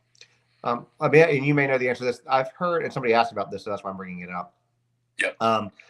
There's been talk that maybe the prosecution might bring up a grand jury option. Have you heard that is that just a rumor? Have you heard that they're actually considering that? And I have not heard it. Okay. I have not. I know I've seen a couple articles on it, and I know they've talked about that basically. And it would be, that way Dylan would have to, the roommate would only have to, interview with the prosecution, the state basically. I can't report on it independently. I have not heard it. Understand that it's out there, but I can't verify or say it's true or not. That's totally fair. I respect that. It's interesting. So I'm interested to see what happens. I was thinking the same thing as you, though, as far as the 5-day preliminary trial. I guess what they want to do is get as much information as they can to try to get it either dismissed, which I'm sure is what ideally they'd like to do, to try to exonerate him and get it dismissed at that point. I don't think, actually, probably not. They wouldn't dismiss it, I don't think. But maybe get him out on bail or something like that. Maybe that's what they're going for. I know it's just speculation. I know you can't speculate. Yeah, I don't know if there's any chance, given the nature of the charges, that he is going to be out at any time before trial begins. I don't think that's a very realistic possibility, given the accusations and how heinous they are. But look, there is more. Idaho is a massive story, but also too, if we were still dealing with pretrial hearings, it would also be very difficult. And this does happen from time to time when there are multiple major court cases going on at once, but it would be very difficult. And there are cases going on right now that are absolutely wild, that are taking place on YouTube and on various channels of the internet. But yes, it would be very difficult for journalists like myself to simultaneously cover what's going on in Idaho and what's going on with the Murdoch trial. And look, okay, so just like Brian Enton, myself, others, it's difficult to be in two places at once, whether it be virtually or boots on the ground. So right now, Murdoch is really a focus. There will be developments in Idaho. There's no doubt that story is still absolutely massive, and things will trickle out. Just like we might get some tremendous insight from Xana's mom, or it might already be happening now that it's 17 past the hour. But it also becomes tremendously difficult for us as journalists to cover multiple court cases at once. It's nearly impossible. If you're Brian Enton, which courtroom are you going to be in? If it was Brian Enton, I think they would have him in Idaho. But at the same time, if it was a relatively routine pretrial hearing, they might have Enton, in South Carolina, and have another News Nation correspondent, very talented crew correspondents over there, somebody else over in Idaho. So it really depends. But these are some of the hard decisions that we make behind the scenes in news. People ask me all the time, JB, why aren't you covering this story? JB, why aren't you looking at this? And it's not that I'm not. It's that we all have people that we report to, and I get assigned stories just like any journalist does. Yeah. Freelancers get to decide the stories that they want to cover. When you work at a place, I work at an NBC affiliate, and I work for a company by the name of Nexstar. I have, of course, people that I report to, as most of us do, and I receive assignments. So I try to do my very best by people. I try to juggle what people want and present that to the people that I report to, and I see Amy's in our comment section saying, as a former news producer, it's so tricky with the upside down smiley face emoji. And yeah, I feel like that all the time. It's difficult because you want to report on every story, but you can't. And we try our very best, but it's impossible to get to them all. And that's why there's a lot of other reporters out there. I am one of many great, I don't want to say like call myself a great reporter, but they're great. No, you are a great reporter, though. I can say that to you. That's what I'm trying to get at. And so they deserve your follows too, folks. I'm a big supporter of local journalism, and I, as a local journalist, have gotten a lot of followers, and whether it's Twitter or Instagram, whatever it may be. But there's some other really great local news reporters out there that don't get nearly enough follows or nearly enough credit. And go wherever you live. Go look up who your local reporters are, as I wear this funny mask and I go on my soapbox about local journalism. But go follow some of your local reporters. They're looking out for your community. They deserve your follows. They deserve your appreciation because they work really hard. And so I'll leave it at that. Well, I want to say this in regard to Brian Enton. If there was Murdoch and Idaho going on at the same time, he would be at both because he's Santa Claus, and somehow he is always everywhere. Brian Enton. Enton. Yeah, no, That's what I'm saying. If you had Idaho and Murdoch going on at the same time, he would somehow be at both. Yeah, the secret is that News Nation just cloned him, and he's just is that what it is? He's got Brian. Brian is somebody who works really hard. I don't think that people understand when it comes to the news business, the sacrifices that journalists make. Brian lives on the road now. Him getting back to his dogs in South Florida is a big deal for him because he is constantly on the road. He makes sacrifices in his personal life, as do many journalists. I make sacrifices in a different way, and it's not about that, but it's about how sometimes that's what you do. It comes to the territory of the job that you do, and so Brian is very dedicated. He does a great job. And somebody in here just said he talked about how he beat Koberger back to Idaho. And look, that's not necessarily a bragging point. That plane that Koberger was on was going so incredibly slow. I could have probably walked to Idaho from Tennessee and still beaten Koberger there. So yeah, that was a wild night. I remember. It was. Yeah, absolutely wild. It was. They want to know if you ever sleep too. We know that Brian Enton doesn't sleep. They want to know if you sleep. I haven't slept a whole lot lately because I'm studying Murdoch. Do I sleep? I do sleep. My wife can attest to that. I sleep. It can be hard. It can be hard at times. I will tell you, there's nothing more frustrating when you do extended coverage for let's say sometimes like during Gabby Petito, and then you go home and you can't sleep. Yeah. You can't sleep because you're so wired into something, and you run through a million things in your mind, but it can be really hard to sleep sometimes. But when you do, it is glorious. You don't want to get out of bed. Yeah. You're like, my God, this is what rest is like. How wonderful. Is this what it's like for some other people in the world?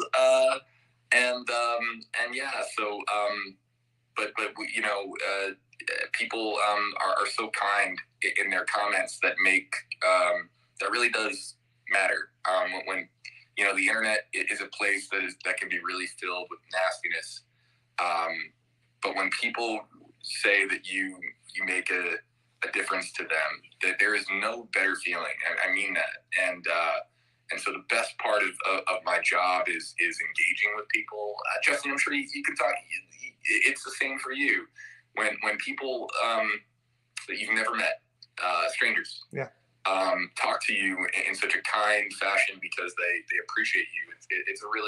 It's a feeling that is really hard to put into words, and other content creators feel the same. And I just want to say, look, the love goes right back. If I streamed to nobody, I would not have a job. Yeah. So the love is so mutual. It's insane. So guys, even people following me right now, it's 9 o'clock. No, 10, almost 10:30 Eastern time, and there are people that are up right now on their phones watching us for a good conversation, and that means so much to me, you guys. You have no idea how much that means to me. Yeah. And so thank you. I don't know. I don't know when people are going to get out their pitchforks and demand that Justin stream Ashley Banfield.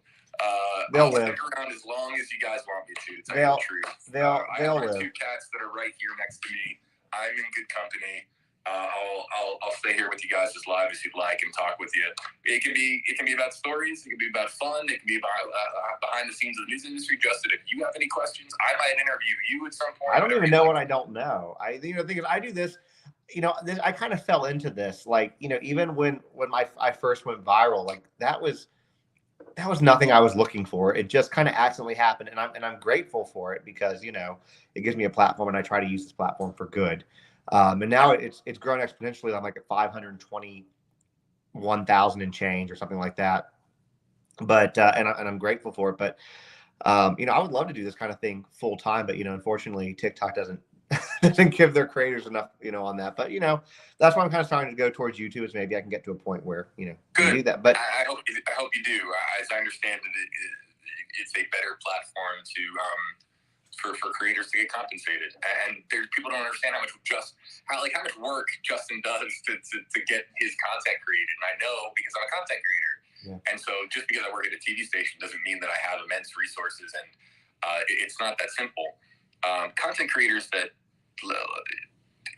you have no idea how much work goes in behind the scenes for them to be able to do the content that they do. So they deserve to be fairly compensated, and I can only hope that YouTube does you right, Justin. Me too. And hopefully TikTok at some point too. Yeah, me too. You did go. I want to go back to something you said earlier because I just thought about this, talking about following, different news people, local news people. I discovered during the Murdoch thing, Fitz News, who I'd never heard of before. I don't know if you know Fitz News. No, I'm not familiar with Fitz News. What is it? I'll look it's it up. It's South Carolina. FITS News. I started following them on Twitter, I think, and then started going to their site. But they're a South Carolina news station, and they have been phenomenal with coverage of this. Wow. So okay, well, I taught you one, so that's good. But yeah, I would say that's great, and I agree with you because there are some great journalists out there, and I'm glad that I know that. So do you still do anything on TV itself anymore, or have you gone strictly to the digital platform? They try to get me on TV a lot, and it's difficult because it's a completely different beast, and TV is very structured. Yeah. And live streaming is very raw, and they're very different. And so I try to be as accessible as possible to the stream audience out there. And then I have bosses. Everyone's got bosses, right? Yep. My bosses are like, no, you need to be doing TV more. And then I'll do more TV. And they're like, no, you need to be doing more streaming. And people that have bosses, they know that you can never make your boss completely happy. Right? You can't. So I do, I'm on the airwaves here in Tampa. I do segments on there. It's very different. I'll go on stream for 90 minutes and that would be a short stream in certain respects. On television, I'll get 90 seconds, and I have to condense what I did in the 90 minutes on a live stream down to 90 seconds. I mean, I could do that. Difficult. I could do it. But I enjoy being cross-platform in that way. So I could do that, though. I could take your 90-minute segment and condense it down to 90 seconds. I could do that. You're hired. Hired. Done. I would move to work at WFLA. You could condense to your heart's consent. I totally moved to Tampa. I would. So. Don't worry. You'd be joining the entire world is moving down here to Tampa. We got a lot coming to Nashville too. So it's been It's big. I mean, but it's not Florida. But yeah, I know you guys are getting a lot more. But Nashville has grown. That's where I live. Nashville's great. Yeah, I live in Nashville. So yeah, it's grown exponentially. So okay, well, I'll ask you this then. So whenever you're on digital platforms, your setup is phenomenal. What are you using? I use OBS. I love OBS. But I have taken so OBS for people unfamiliar. That is a live streaming platform, and it's the most powerful thing about OBS is that it's open source. The OBS project is unbelievable because they have given content creators such a incredible platform to mold and manipulate to ways that works for them. And OBS was originally created to give video gamers the ability to stream video game content. But what they really didn't realize is that the genius behind their work was that it's used now for church live streaming. It's used now in the education space and in classrooms across the country, and it has now permeated the news space. And so it's a tremendous platform. But my version of OBS has been transformed dramatically to make my job simpler as far as it being a news platform and not being something that you would use for video game streaming. But it's extremely powerful software. It's great. And the Stream Center is really like a temple, if you will, in a weird way to what OBS has enabled content creators to do. And that's a very interesting question because people don't ever really ask about how I stream. But yeah, OBS is tremendous, and it makes my job a lot easier. Yeah, it's great. I always see it like, man, well, I wonder what he has, because I'm kind of jealous of it. But I recently started using StreamYards, at least for YouTube, which I'm liking so far, but it's for now. But my setup is just so terrible. So at my house, we have a theater, because I also have a 3.5-year-old who is, we'll say she's boisterous, is what she is, okay. And she can be a little loud sometimes. So I go in there, but like we have a desk, like an iMac desktop, which I have now, like I'm porting up the stairs to take and put it on a rolling little table. My wife's like, "You're going to break this thing." And I'm like, "This is what I have though. This is what I have to do." Because then I also have a giant screen where I can put anything up on it that I want, but I have to like flip my camera. So it's a little janky, but it is what it is, you know. Well, if I'm ever by your neck of the woods, that actually is really my forte is building streaming setups. I actually kind of an odd story. I actually was my station flew me to Chicago to News Nation. It's actually I think it's on my Instagram story. It's on my highlights. But way back when. Oh, no, I think he froze. Oh, there, you're back. You froze for a second. I got a notification. But News Nation flew me out to Chicago multiple times to help build their live streaming platform. That's awesome. And that's really when people, I think, they see the work that I do, they are more familiar with my on-camera stuff. But that's, I'm being honest, and this isn't about being like cocky or arrogant. Where my real talent lies is building things, is building streaming setups. I'm a massive dork. A huge nerd. What's a budget like that look like for something like that? Like, I mean, obviously not News Nation, but if you were going to build something for somebody like myself, what would the budget be on something like that? Like, what would? Oh, well, it that's the thing is that it could be extremely affordable, or you could look. There are content creators that will put tens of thousands, if not $100,000 plus into their streaming setups. It's what you want to spend. Some people go crazy with LED lighting, and some people go crazy with the most advanced microphones known to man. But really, what people don't really understand about content creation is you could spend $1 million on a studio. Nothing's gonna fix if your content stinks. It starts with you and your mission and the content that you create and how it resonates with people. And the big word to me. When it comes to content creation, I've provided some guidance and some advice to other interactive journalists. I have trained and been asked to train. It's super flattering to talk about, but like I've been asked to train other interactive journalists because I'm widely recognized as being somebody who helping carve a path for the future of interactive journalism, which is really where my heart is as far as the work that I do. And so I've been asked by other stations to train what they have hired to be interactive journalists. And the key word that I tell them, the number one thing that you want to be in this business is, yes, you want to be fact-based. Yes, you always want to be accurate. These are super important things. But as far as being a content creator, you want to be memorable. That is the word. You want to resonate with people to where you have established a place in their minds where you are memorable and people remember you. If you create content, it goes in one ear, out the other, and people never remember who you are or what you have done, then they won't come back and follow you. And so being memorable is your most powerful asset. And you do not get to 500,000 followers on TikTok, Justin, if you are not memorable. So it's a quality that really exists for content creators, and it's kind of the secret sauce, if you will. How you really grow a channel, how you build a brand, and how you get people to come back and visit you again. It's about being memorable. Well, if you're ever in Nashville, I would go $5,000 for you to build me something. I would. That's very kind.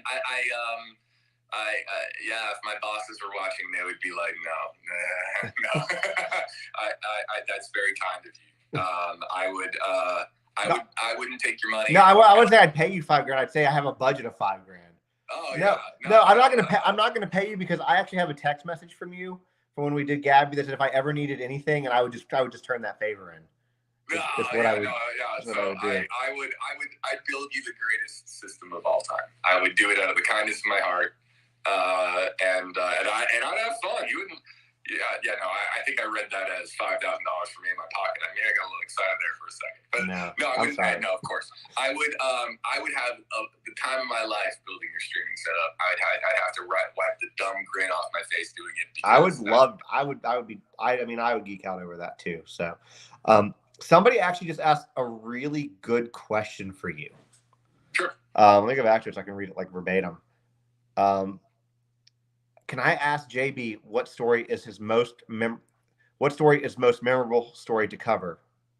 That's weird word. What's the most memorable story that you've ever covered to you? So that's interesting. Yeah, it's interesting. So a memorable story. Yeah, or maybe your favorite story to cover. Maybe that would be an acceptable answer as well. Say that again, Justin. Or maybe something that's like your favorite story that you've covered. Something that or maybe a crowning achievement. In your time during your time with journalism. Yeah, people are like lighting up the comment section saying Gabby. They're saying that on mine too. I could never ever like point to that as being a favorite story. That's a tragic. Yeah, it's gut wrenching to this day. But like a favorite story.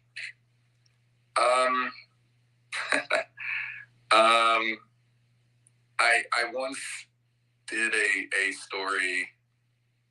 I don't know why this one is popping into my brain, but we're talking about like a favorite story, one that really I used to be. People don't understand, but I used to be a boots on the ground reporter like Brian Henson.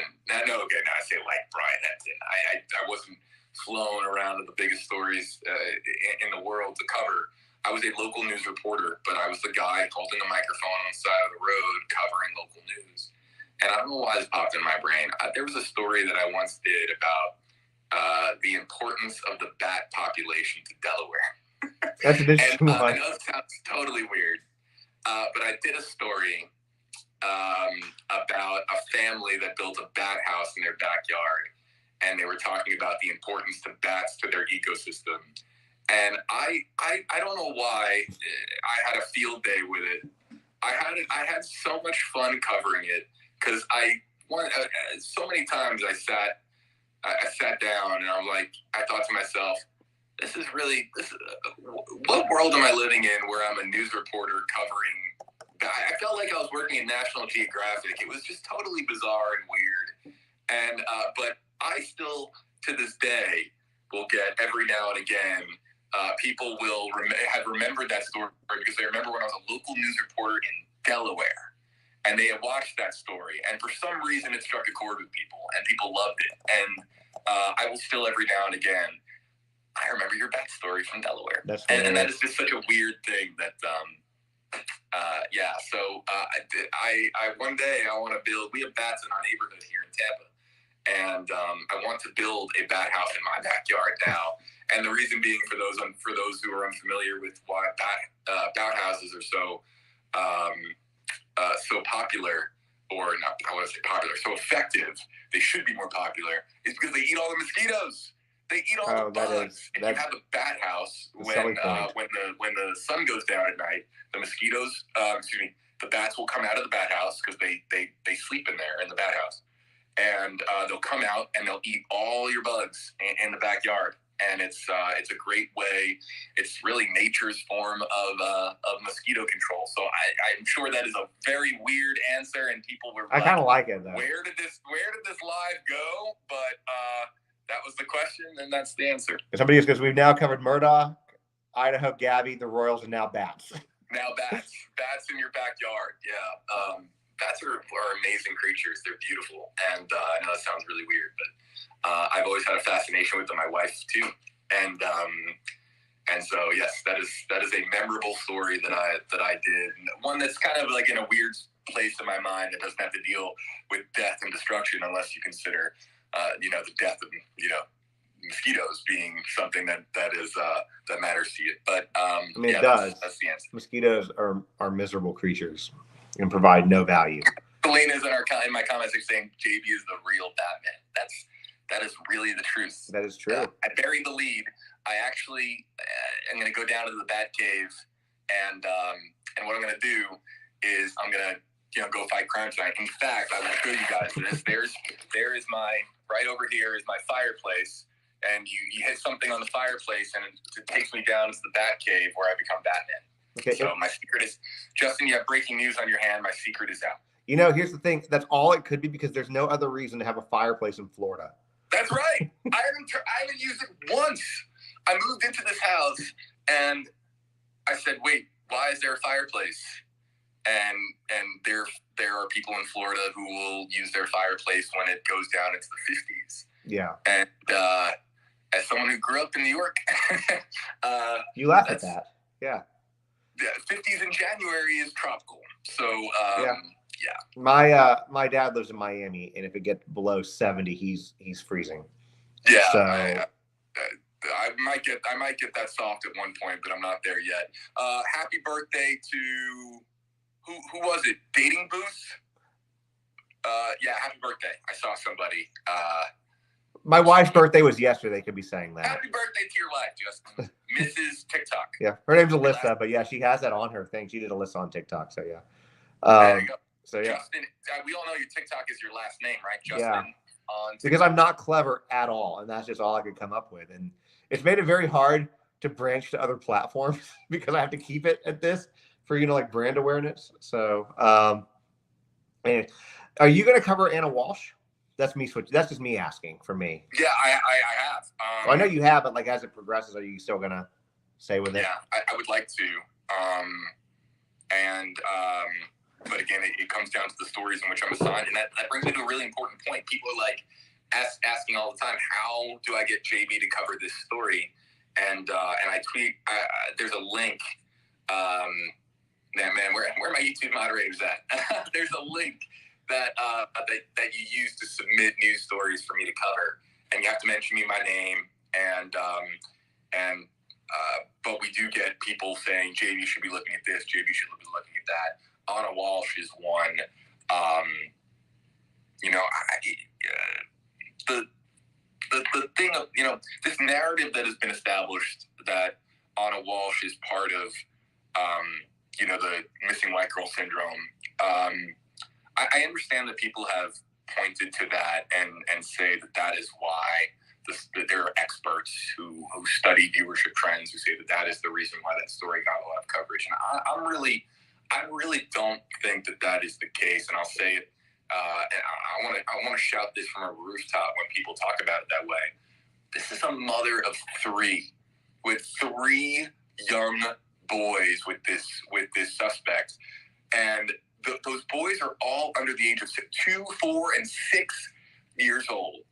And people are saying, oh, the news is covering this because it's a missing white girl.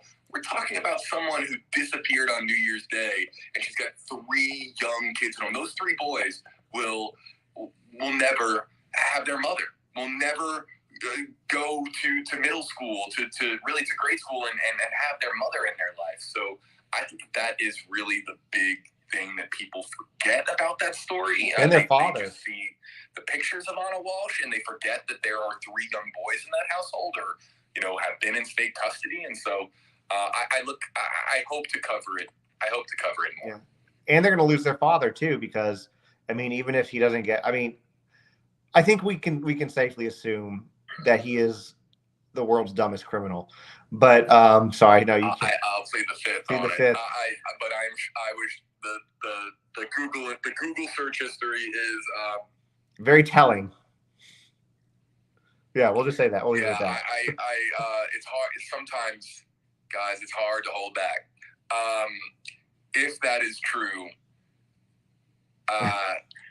yeah. I shouldn't laugh. I'm not laughing because I think it's horrible, but it's just if it's true, because we'll go he's innocent until proven guilty. But if it's true, then that makes him you're good. That makes him the dumbest criminal ever. And I can say that. You don't have to. You can't. I get it, but I can say that.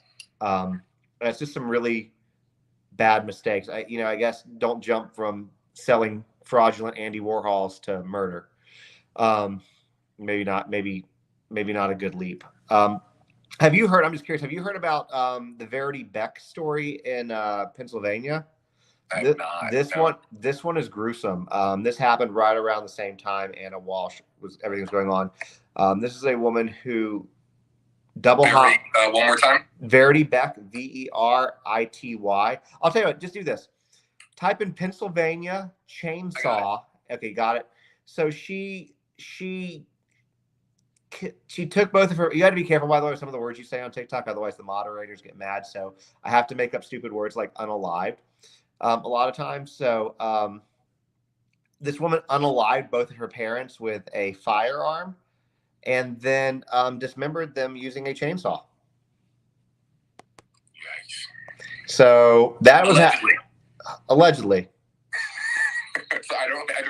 Well, you're not the one saying it. I'm saying it, so I'll be the one that gets in trouble. But allegedly. Pennsylvania woman arrested for allegedly murdering and dismembering her parents with a chainsaw. 43-year-old Verity Beck allegedly shot both her parents in the head Tuesday before dismembering them, according to a criminal complaint. Beck resided in the home in Norristown, outside Philly, charged with 2 counts of first-degree murder, 2 counts of third-degree murder, and possessing an instrument of death. My cats are so fed up. They're a problem. They're becoming a problem. They are becoming a problem. That one was Ziggy. So Ziggy is rubbing on the tripod that is holding this phone up. So Ziggy is about to be put in the cat house. You have 2, right? I have 2 cats. What's the other one's name? We just call her Mama because she was pregnant when we took her in. Okay. I'm hoping that Ziggy behaves. Otherwise, I'm putting her away.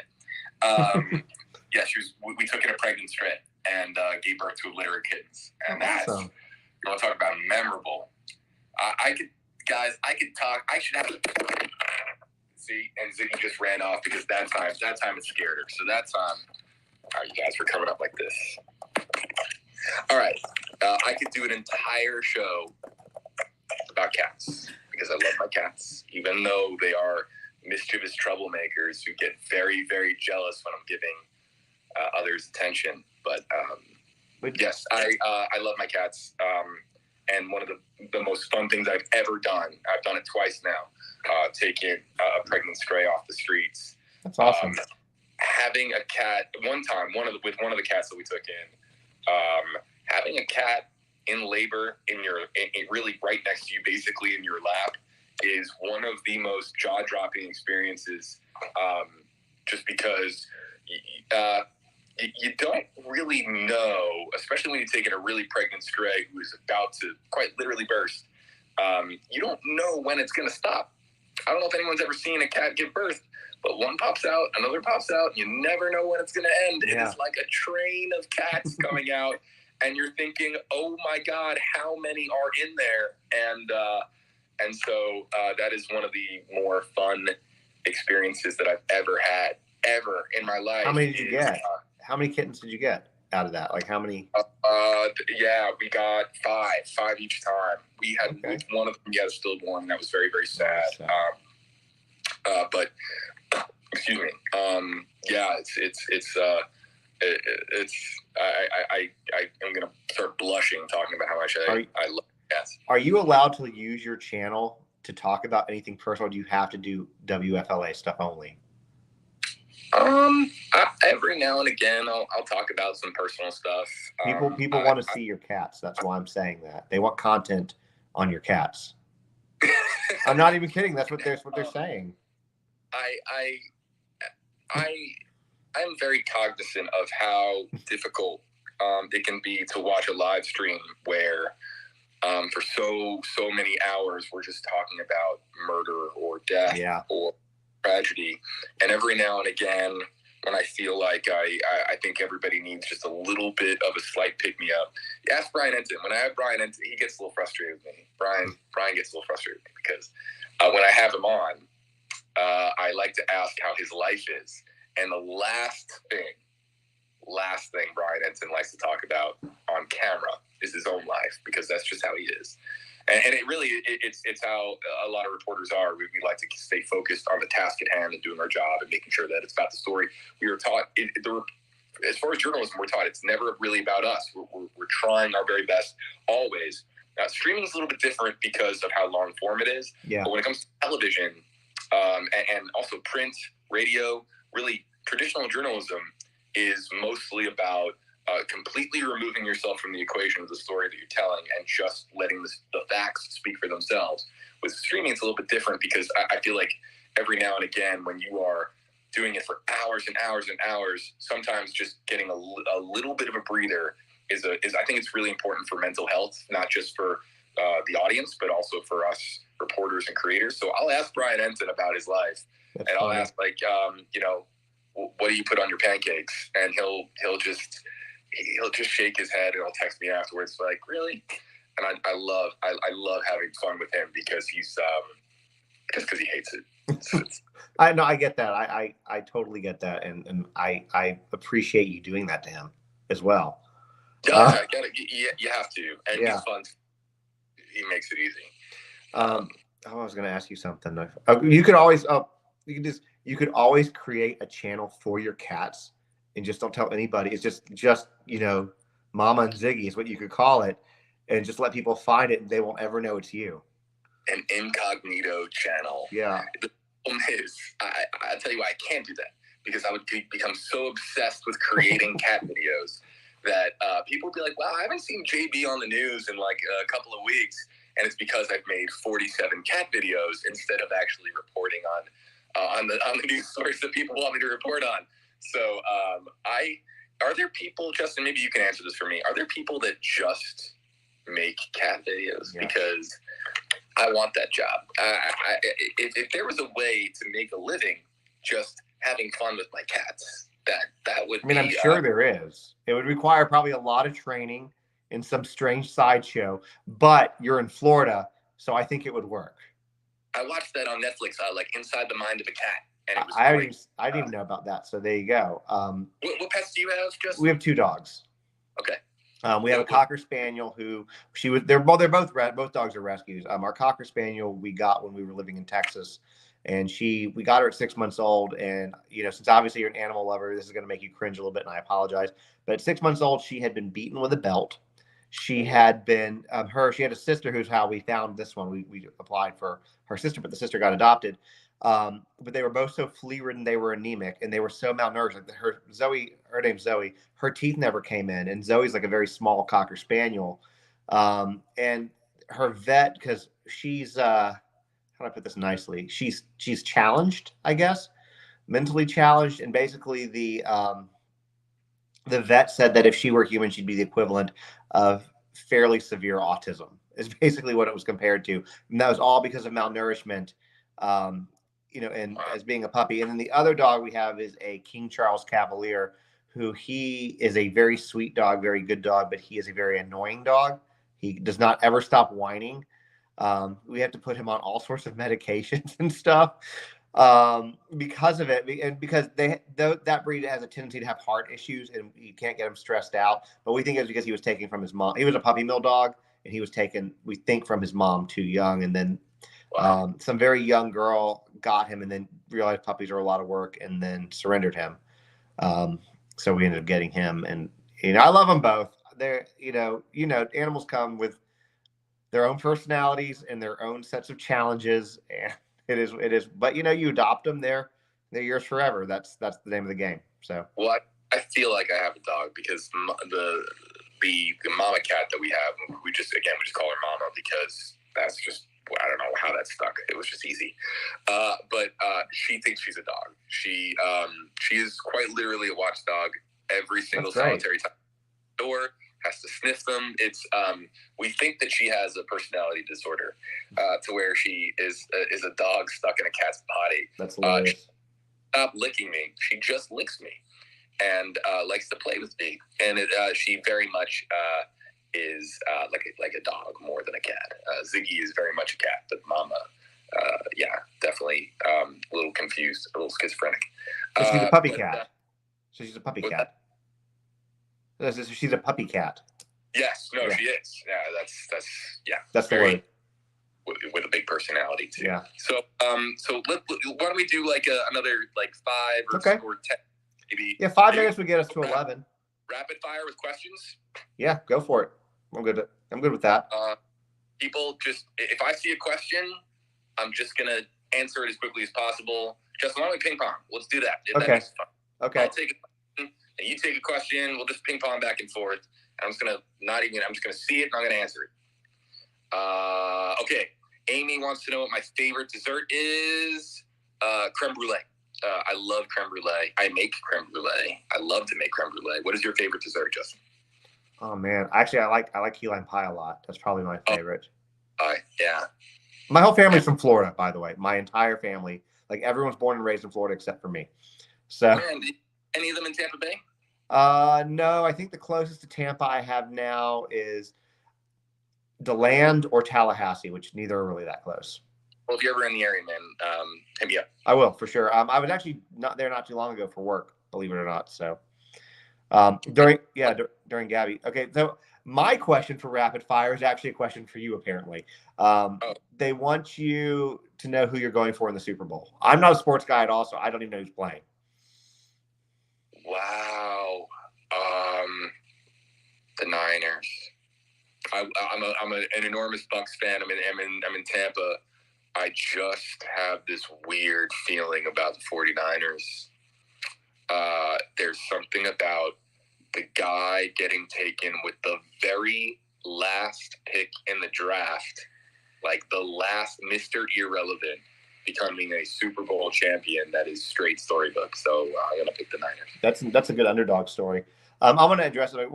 So people keep asking you to cover a case called Ty and Bryn. So what he said earlier in the live is, he gets assigned cases, but if you think that there's a case that he should, or a story that he should follow, where do they submit it again? Yeah, there is a link. You go to WFLA.com. You go to contact us. I normally just have I'm not at work, so I normally have that link ready to go for people. You can put that link in your bio if you want, though. Yeah, I will do. I might look to do that after this, and maybe hopefully that helps people. That is, I will have to do a little research, but I will absolutely look into that because I've seen that repeatedly in the comment section. Mine too. Jen wants to know what my first job was. I started working at 14 years old before I was legally allowed to do so. Sorry, state of New York, but I was I wanted to start saving money for good stuff that all young guys want, like, a car and everything. And so at 14 years old, my first job, I worked at a greeting card store, and I stacked greeting cards. And that's why greeting cards have a very special place in my heart. And I try to get nice greeting cards for people because the guy who puts the birthday cards here, the anniversary cards there, that was my job for when I was 14 years old. And then my first official job, I worked as a salesman. I worked in sales for a New York chain by the name of PC Richard & Son. That was really my first job. And then I grew up in Italian, right? My family owns an Italian restaurant in New York. So I've also delivered hundreds of pizzas. It'd be really funny if anybody ever recognized me and said, I thought you delivered pizzas. But yes, my first few jobs were delivering pizza, working as an electronics salesman, and then also putting greeting cards away. What was your first job? I was actually 13. I'm not trying to one-up you on this. And it was wow. So you were more ambitious of a teen than I was. I wanted the same thing you did. I wanted a car. Okay, so I'm not a sports person at all, but I am a huge car person. And so I wanted to have a cool car. And so I literally, my parents have been divorced since, a long time, since 87. So I was like 5 years old. And my mom was always at work. So I literally, I'm going to sound like I'm like from the old days, but I had to walk to my job every day after school. It was like literally 1.5 miles, 2 miles away. I slept up the floor at a hardware store until I was 14. Then I was old enough to work for McDonald's because I guess in Georgia, 14 was fine. I was in the Atlanta area at the time. And then I slowly moved up. At 15, I went to Kroger. 16, I went to Publix. And then after that, I went into retail. So I worked for Pacific Sunwear when they still called it Pacific Sunwear. Yeah. And then American Eagle, Hollister, Armani Exchange at one point. I did a lot of retail. Clothes were great. But yeah, my mom wasn't going to, help me with a car at all. So I had to start saving my money, as early as I could to try to do that. So the odd jobs that we have, right? Yeah. When we're crazy. People asking me, I already told people asking in the comment section what my dream job is, just to make cat videos. That's my dream. I mean, you could make it a thing, JV. You could do it. I would support your dream. Thank you. I would share your videos. I would say, look, this is not my usual content. We're going to share. We're going to do a day of cat videos. Justin, so it's your turn. Somebody, okay, I want to do this one because it's just fun. Somebody asked me the last CD I bought, and I don't know because it was probably 2004. Oh yeah, I don't remember. I do not remember. I couldn't tell you. I had a car full of CDs, man, when that was the thing. Me too. Yeah. All right. Fun Size says, what TV show is your wife's fave that you hate to admit that you like too? Oh no. That's. Oh, I need to get my wife over here. What's my wife's favorite? Oh, you're gonna be in trouble. I'm gonna shut up. I like them all. I like them all. There you go. Safe generic answer. There was the one show, comments, chat, help me out. What was the show where on Netflix, people were put in pods and they had to date, but they couldn't see each other? Oh, is that I don't think I ever saw that one, but I think I know what you're talking about. It was like a Korean show, right? Well, they did I think they did like a Korean version. They did an American version. And I tried to hate it. But then I'm like, it was like a social experiment. I found that to be very. They're saying Love is Blind. Love is Blind. That one is one where my wife was glued and I was pretending not to care, but I was really I'd research a story and then I'd be, looking and paying attention to it and is this couple really gonna make it? Yeah, I tried. I'm not a big reality TV guy, so that's the one. What about you? Easy. Outlander. Outlander. Oh yeah. Yeah. And I don't even pretend anymore. I'm just like this. I'm into it. So, have you seen Outlander? I have not. You'll be into it for sure. So okay. You will. Your wife will love it. You will like it. I've not seen Yellowstone yet. They want me to ask you how you felt about the banners because we didn't talk about the banners at all tonight, which is how we met. So, the banners we flew over the aerial banners. Very, very familiar. So how many did you fly? 2. But you might not know this, but the second one was meant for Cassie Laundry. I did not know that. Yeah. So, and remind me, what were the messages on each one of the 2 flights? I don't remember. They'll be able to tell me better than me. I know the one of them was like justice for Gabby, TikTok. Oh, I remember. Justice for Gabby TikTok times up, but we spelled it TikTok because TikTok raised the money, and then the other one was something like your silence is loud or your silence is deafening. Right. I thought that it was just I think that it was emblematic of how people were invested in that story. Yeah. And when you reached out to me and you told me that it was happening, I was surprised, but wasn't, if that makes sense. Just because it was really, and I use the word emblematic for a specific reason, because it was indicative of just how massive the story had become at the time. So it was clearly just a massive effort that you guys put on, and I can only imagine what was going on inside that house when they realized there was a banner plane flying overhead. I'll say that. If there was a banner plane with a message being flown around my house that were paid for by people online, that would be a surreal moment for me. I think. Oh, we lost him. I think you got a notification, guys. Hold on. There you go. You're back. Yeah. I'll give you the real quick 2-minute version of what happened with how that came about. So this was right after the supposed Dog the Bounty Hunter sent, which, by the way, from that Dog the Bounty Hunter's nephew, he might still be in my live. He and I became friends through that whole thing. But somebody had said oh, look, Dog paid for Aloha Brian Laundrie Dog, and I was like, no, that's not real. That's fake. And somebody came into my life you should do one of those. And I may or may not have had a drink or two in me. And I said, my Venmo's in my profile. If I start getting money, we'll do it. And the next thing I know, donations start rolling in. And so we got enough of them. And then the second one came about. They're like, you should do it again for Cassie. Get her to speak. And then she ended up speaking that day. And people, so they had started donating. But that live, so I was streaming the plane. And that live, I think we got up to 5,000 or 6,000 people in there, and they started donating for a second plane to go to Cassie's house. But then the woman out there, Bullhorn Betty, and then another creator friend of mine, Olivia, Cassie came out and talked, and it was okay, you came out and talked, so we won't do a banner over your house. My guess is what happened is with that many people in the live, somebody knew her and was like, they're going to fly a plane over your house next.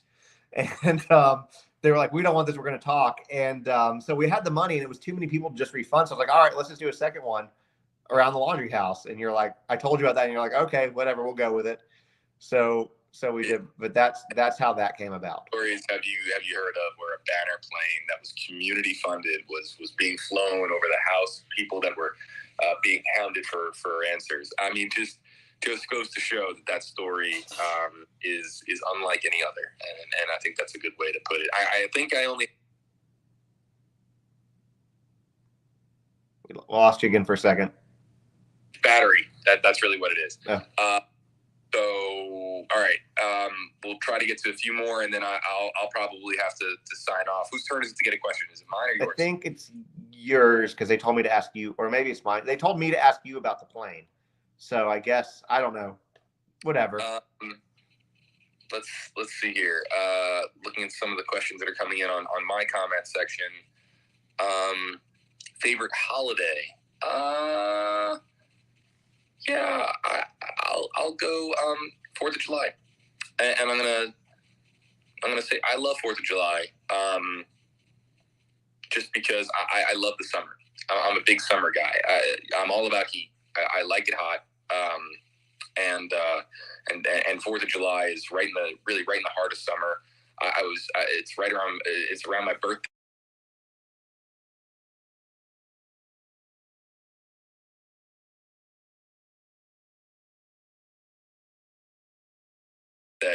And so I usually get to grilling it out. I love to grill. So when is your birthday? And when did you say your birthday was? Your birthday's the 4th of July too? My birthday is July 2nd, so it's right around the same time. My daughter's is the 5th, so that's why I was asking. So, so we're gonna tell her till we can that the fireworks are for her. Right. For her birthday. That's beautiful. Okay. So all the questions on my side are for you still. So I'm going to take the one that I saw earlier. That was for me. Somebody asked me what my favorite car was because I'm a car guy, and I actually own my favorite car, and that is a DeLorean. Wow, I had a buddy owned a DeLorean. Shout out Tyler Butler. He did news in Oklahoma. And I've been in a DeLorean. It's just a cool car. Well, it's just the coolest. Yeah, if you're ever in Nashville, I'll take you out in mine. But yeah, I love it. I drive it pretty regularly. It's got like 26,000 miles on it, and it's fully labor of love because, as I understand it, it's a car that can give you fits. This particular one, so I have owned two of them, and this particular one, I sold one that was almost completed for a basket case that had been sitting for like 30 years. And I normally do all the work myself. I'm capable of doing the work, but having my priorities have changed since having a kid. So I literally sold the one and then sent the current one up to Chicago and had DeLorean Motor Company in Chicago just do everything. So it wasn't so much a labor of love as much as it was a stern yelling at for spending that much money on a car. But, basically for the repair. But it's worth more than I have in it. So, that is a cool thing to own. I don't care what anybody says. Owning a DeLorean. Yeah. The next question I want to ask, I know I just did mine, because I think that we could probably go down a long road with this one, but I'm actually curious about this one too, but it's for you, is what hair products do you use?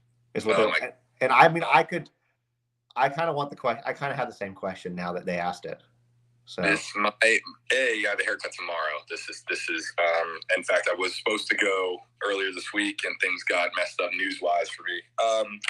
I use several because I have very thick Italian hair that doesn't like to cooperate. And I have to put a lot of product in my hair. It's 3 different products to even get it to listen to me. There is, when I was younger, my hair doesn't grow down like some people do. If I were to let my hair grow out for 6 months, it just grows up like a beanstalk because I have thick Italian hair. And so getting it doesn't ever listen to me. It does its own thing up here. But a lot. The answer to the question is a lot of hair products. Yeah. It's a ton. Well, if I can give you some, all the mine's kind of gotten flat today. I found this new stuff that's like a powder that you spray in it, and it's crazy. I can send you a picture of it when I get it. Well, I have it here. But I will say this, if you don't have a Dyson Airwrap, buy it for your wife and then steal it. Got it. Anything to figure out the conundrum of my hair, because like my hair invents new ways to defend itself. That's another thing that's funny about my hair. Same. I will come up with a hair product, and then it will my hair will adapt to survive and eventually fight back. And then I have to come up with new hair products to throw it for a loop. It's a constant battle, you guys. It's like variants. Like you have different variants of hair depending. Like it builds an immunity, and yeah, I get it. No, is it full of secrets? And I'm going to say more than you know. Yeah. I get it. Mine is very thick, and I love it though because I'm 40. I don't know how old you are, but I'm 40 now. And the fact that I haven't lost any of it means it's probably going to be there forever.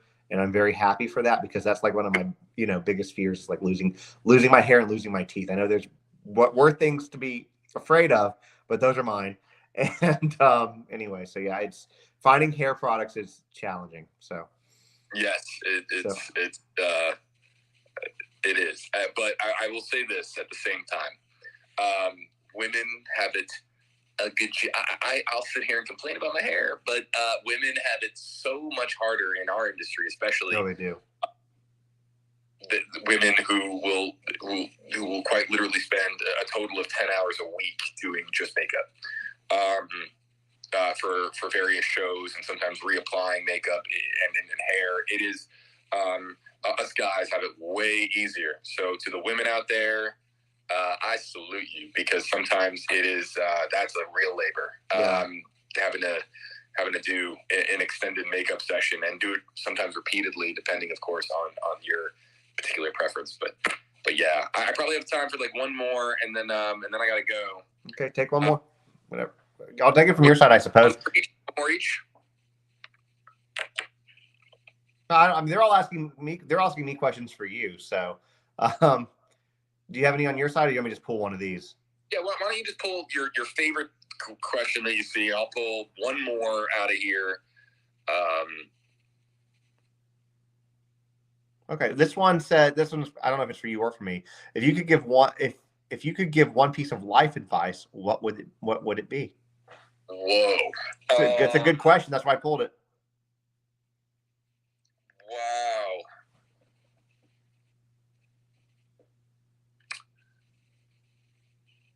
Overall general life advice. Try to put yourself in other people's shoes. You don't know what people are really experiencing in their life. You don't really understand what it is like to be another human because you're only you. And it can be impossible or feel impossible at times, but you have to try.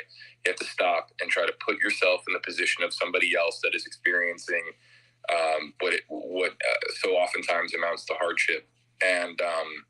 And so often we get so caught up in our own headspace in life, and we only think about ourselves and how things impact us. But if you routinely try to put yourself in other people's positions and try to get into, just try to scratch the surface of what it might be like in their life and what they're experiencing, you'll be a better human being for it. That's a great answer. That's a great answer. Now I don't want to say mine because I can't top that. I can't even come close to that. Mine, I'll give mine though, because I think mine is good advice too in general. I got to give my father props for this one. This is one of his. A lot has been lost for want of asking. Say it one more time. I want to make sure I understand it. A lot has been lost for want of asking. And why does that carry such meaning for you? Because a lot of people miss out on a lot of opportunities by never asking or never saying anything, by sitting quiet. And you never know if you kind of put yourself in that position where you know that the worst somebody's going to say to you is no, then it makes the ability to ask for things.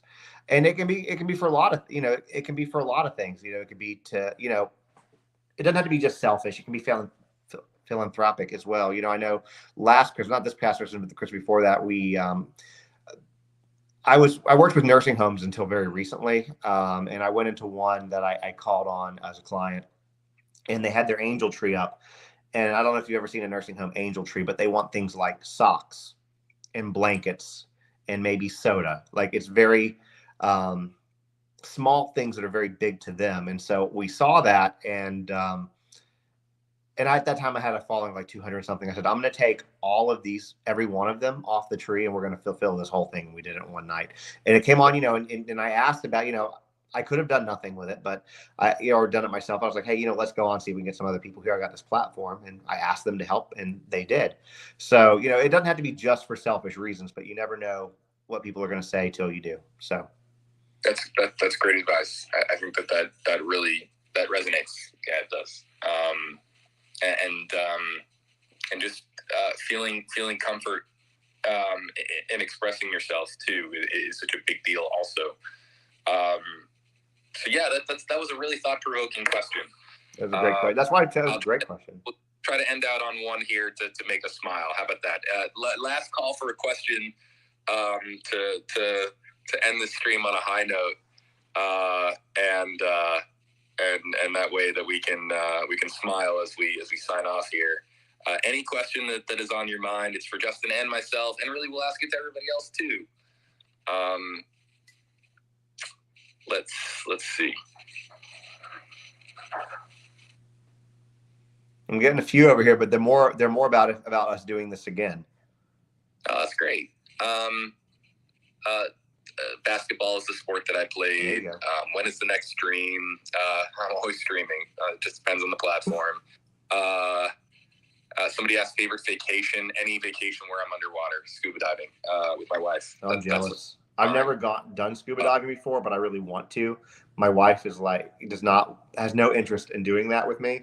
So I would, but I also live in a very landlocked state, so it makes it harder. All right. Well, this is a good one we'll end out on. A guilty pleasure. A guilty pleasure. Do you have a guilty pleasure? I'm going to have to think on that for a second. I'll share mine, and Brian Ensign's are the same. That's actually something that we have bonded over a little bit, and we've talked about it on screen. So, yeah, Brian and I both love very top shelf tequila.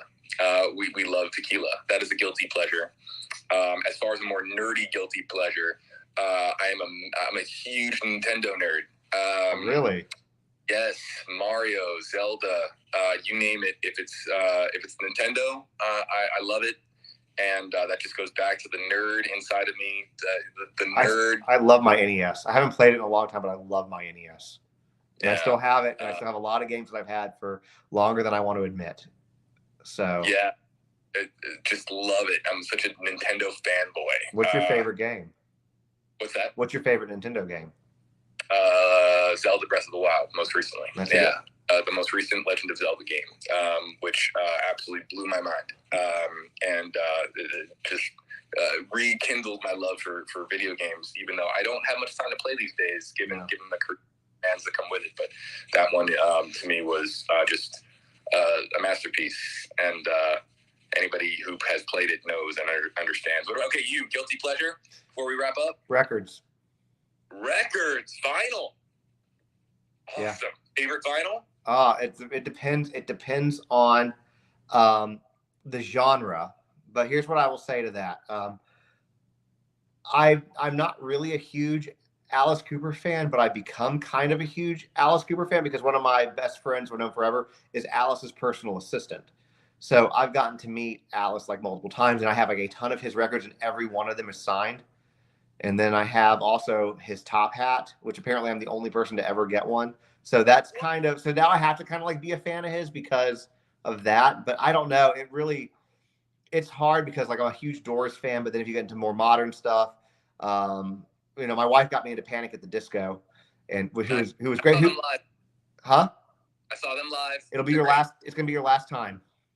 Oh wow! Because he announced yesterday he's done. Wow. Because they're having a kid. But yeah, we saw them live too. We saw the latest tour, and then we saw Pray for the Wicked, and then we saw a pop-up show in Nashville. But they're great.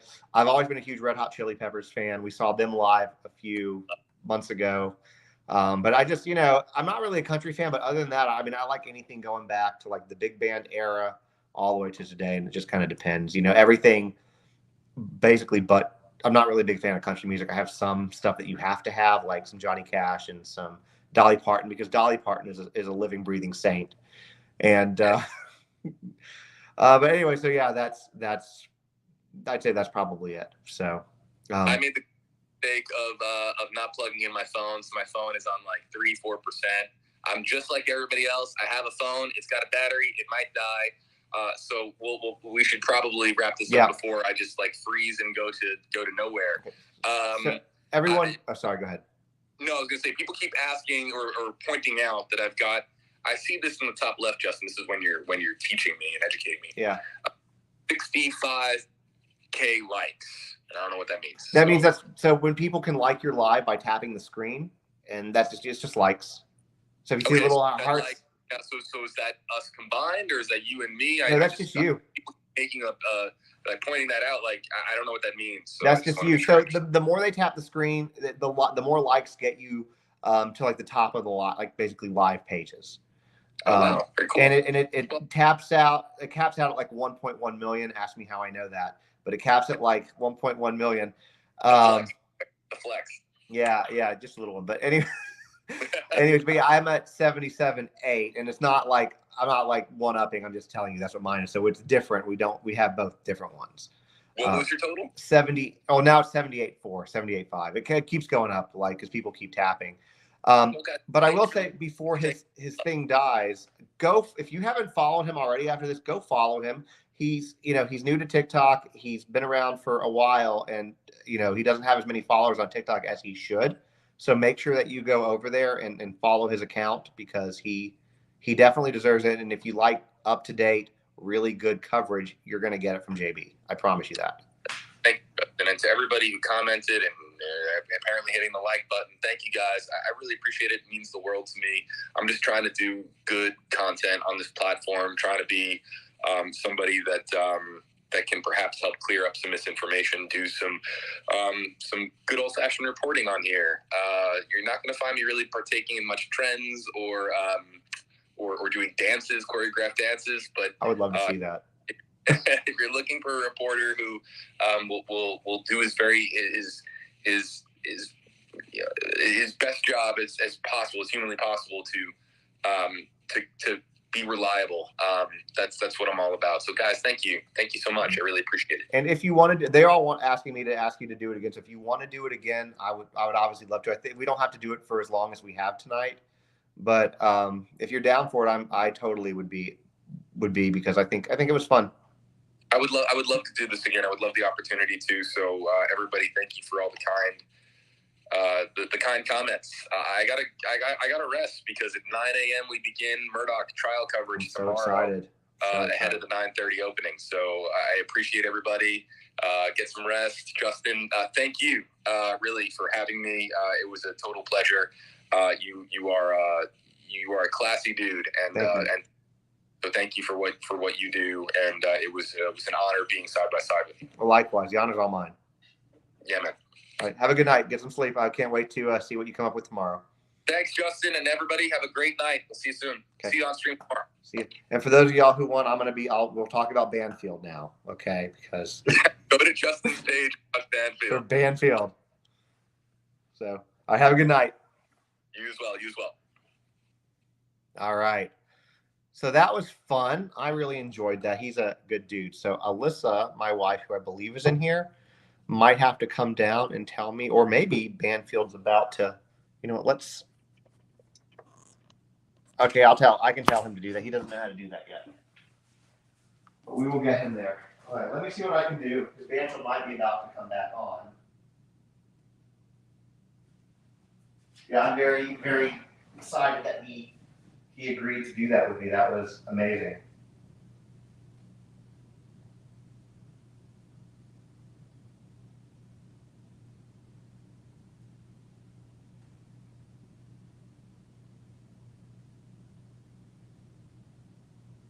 Try to get this turned on. Hold on. There we go. Let's see if we go to here. I don't have it on there.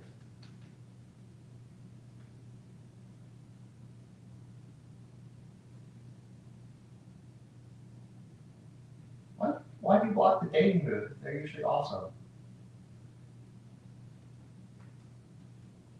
All right, let's see what we have on Banfield.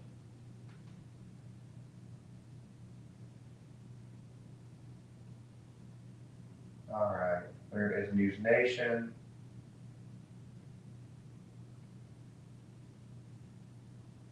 Now, Banfield's not going to be back on till 1 a.m. I'm not. You guys don't have me till 1 a.m. Let me see if I can find on demand or something, or DVR.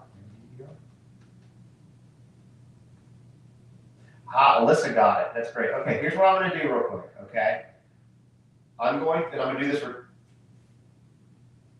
okay.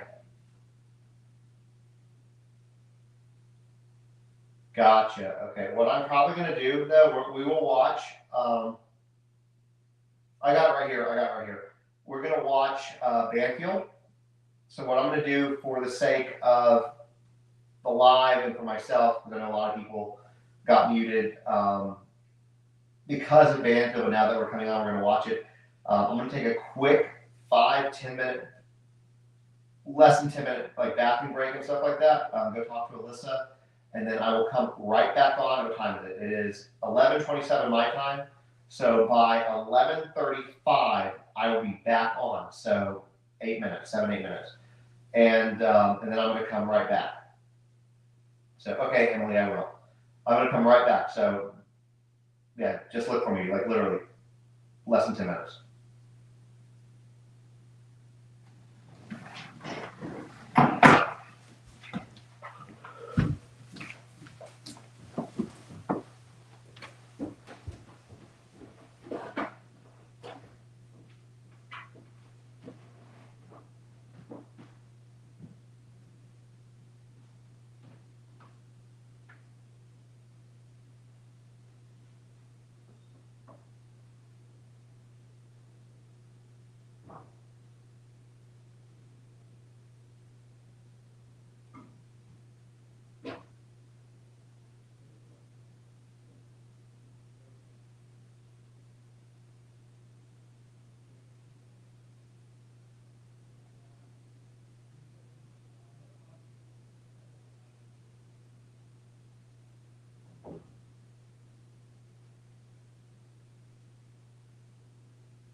Hey, you two, I forgot that I ran upstairs real quick. So what I think I'm going to do is I'm going to sign off here and I'm going to sign back on for Banfield. So this live ends because it's 2.5 hours long already. And so we have a new one. So I'm going to literally sign right off and then come right back on.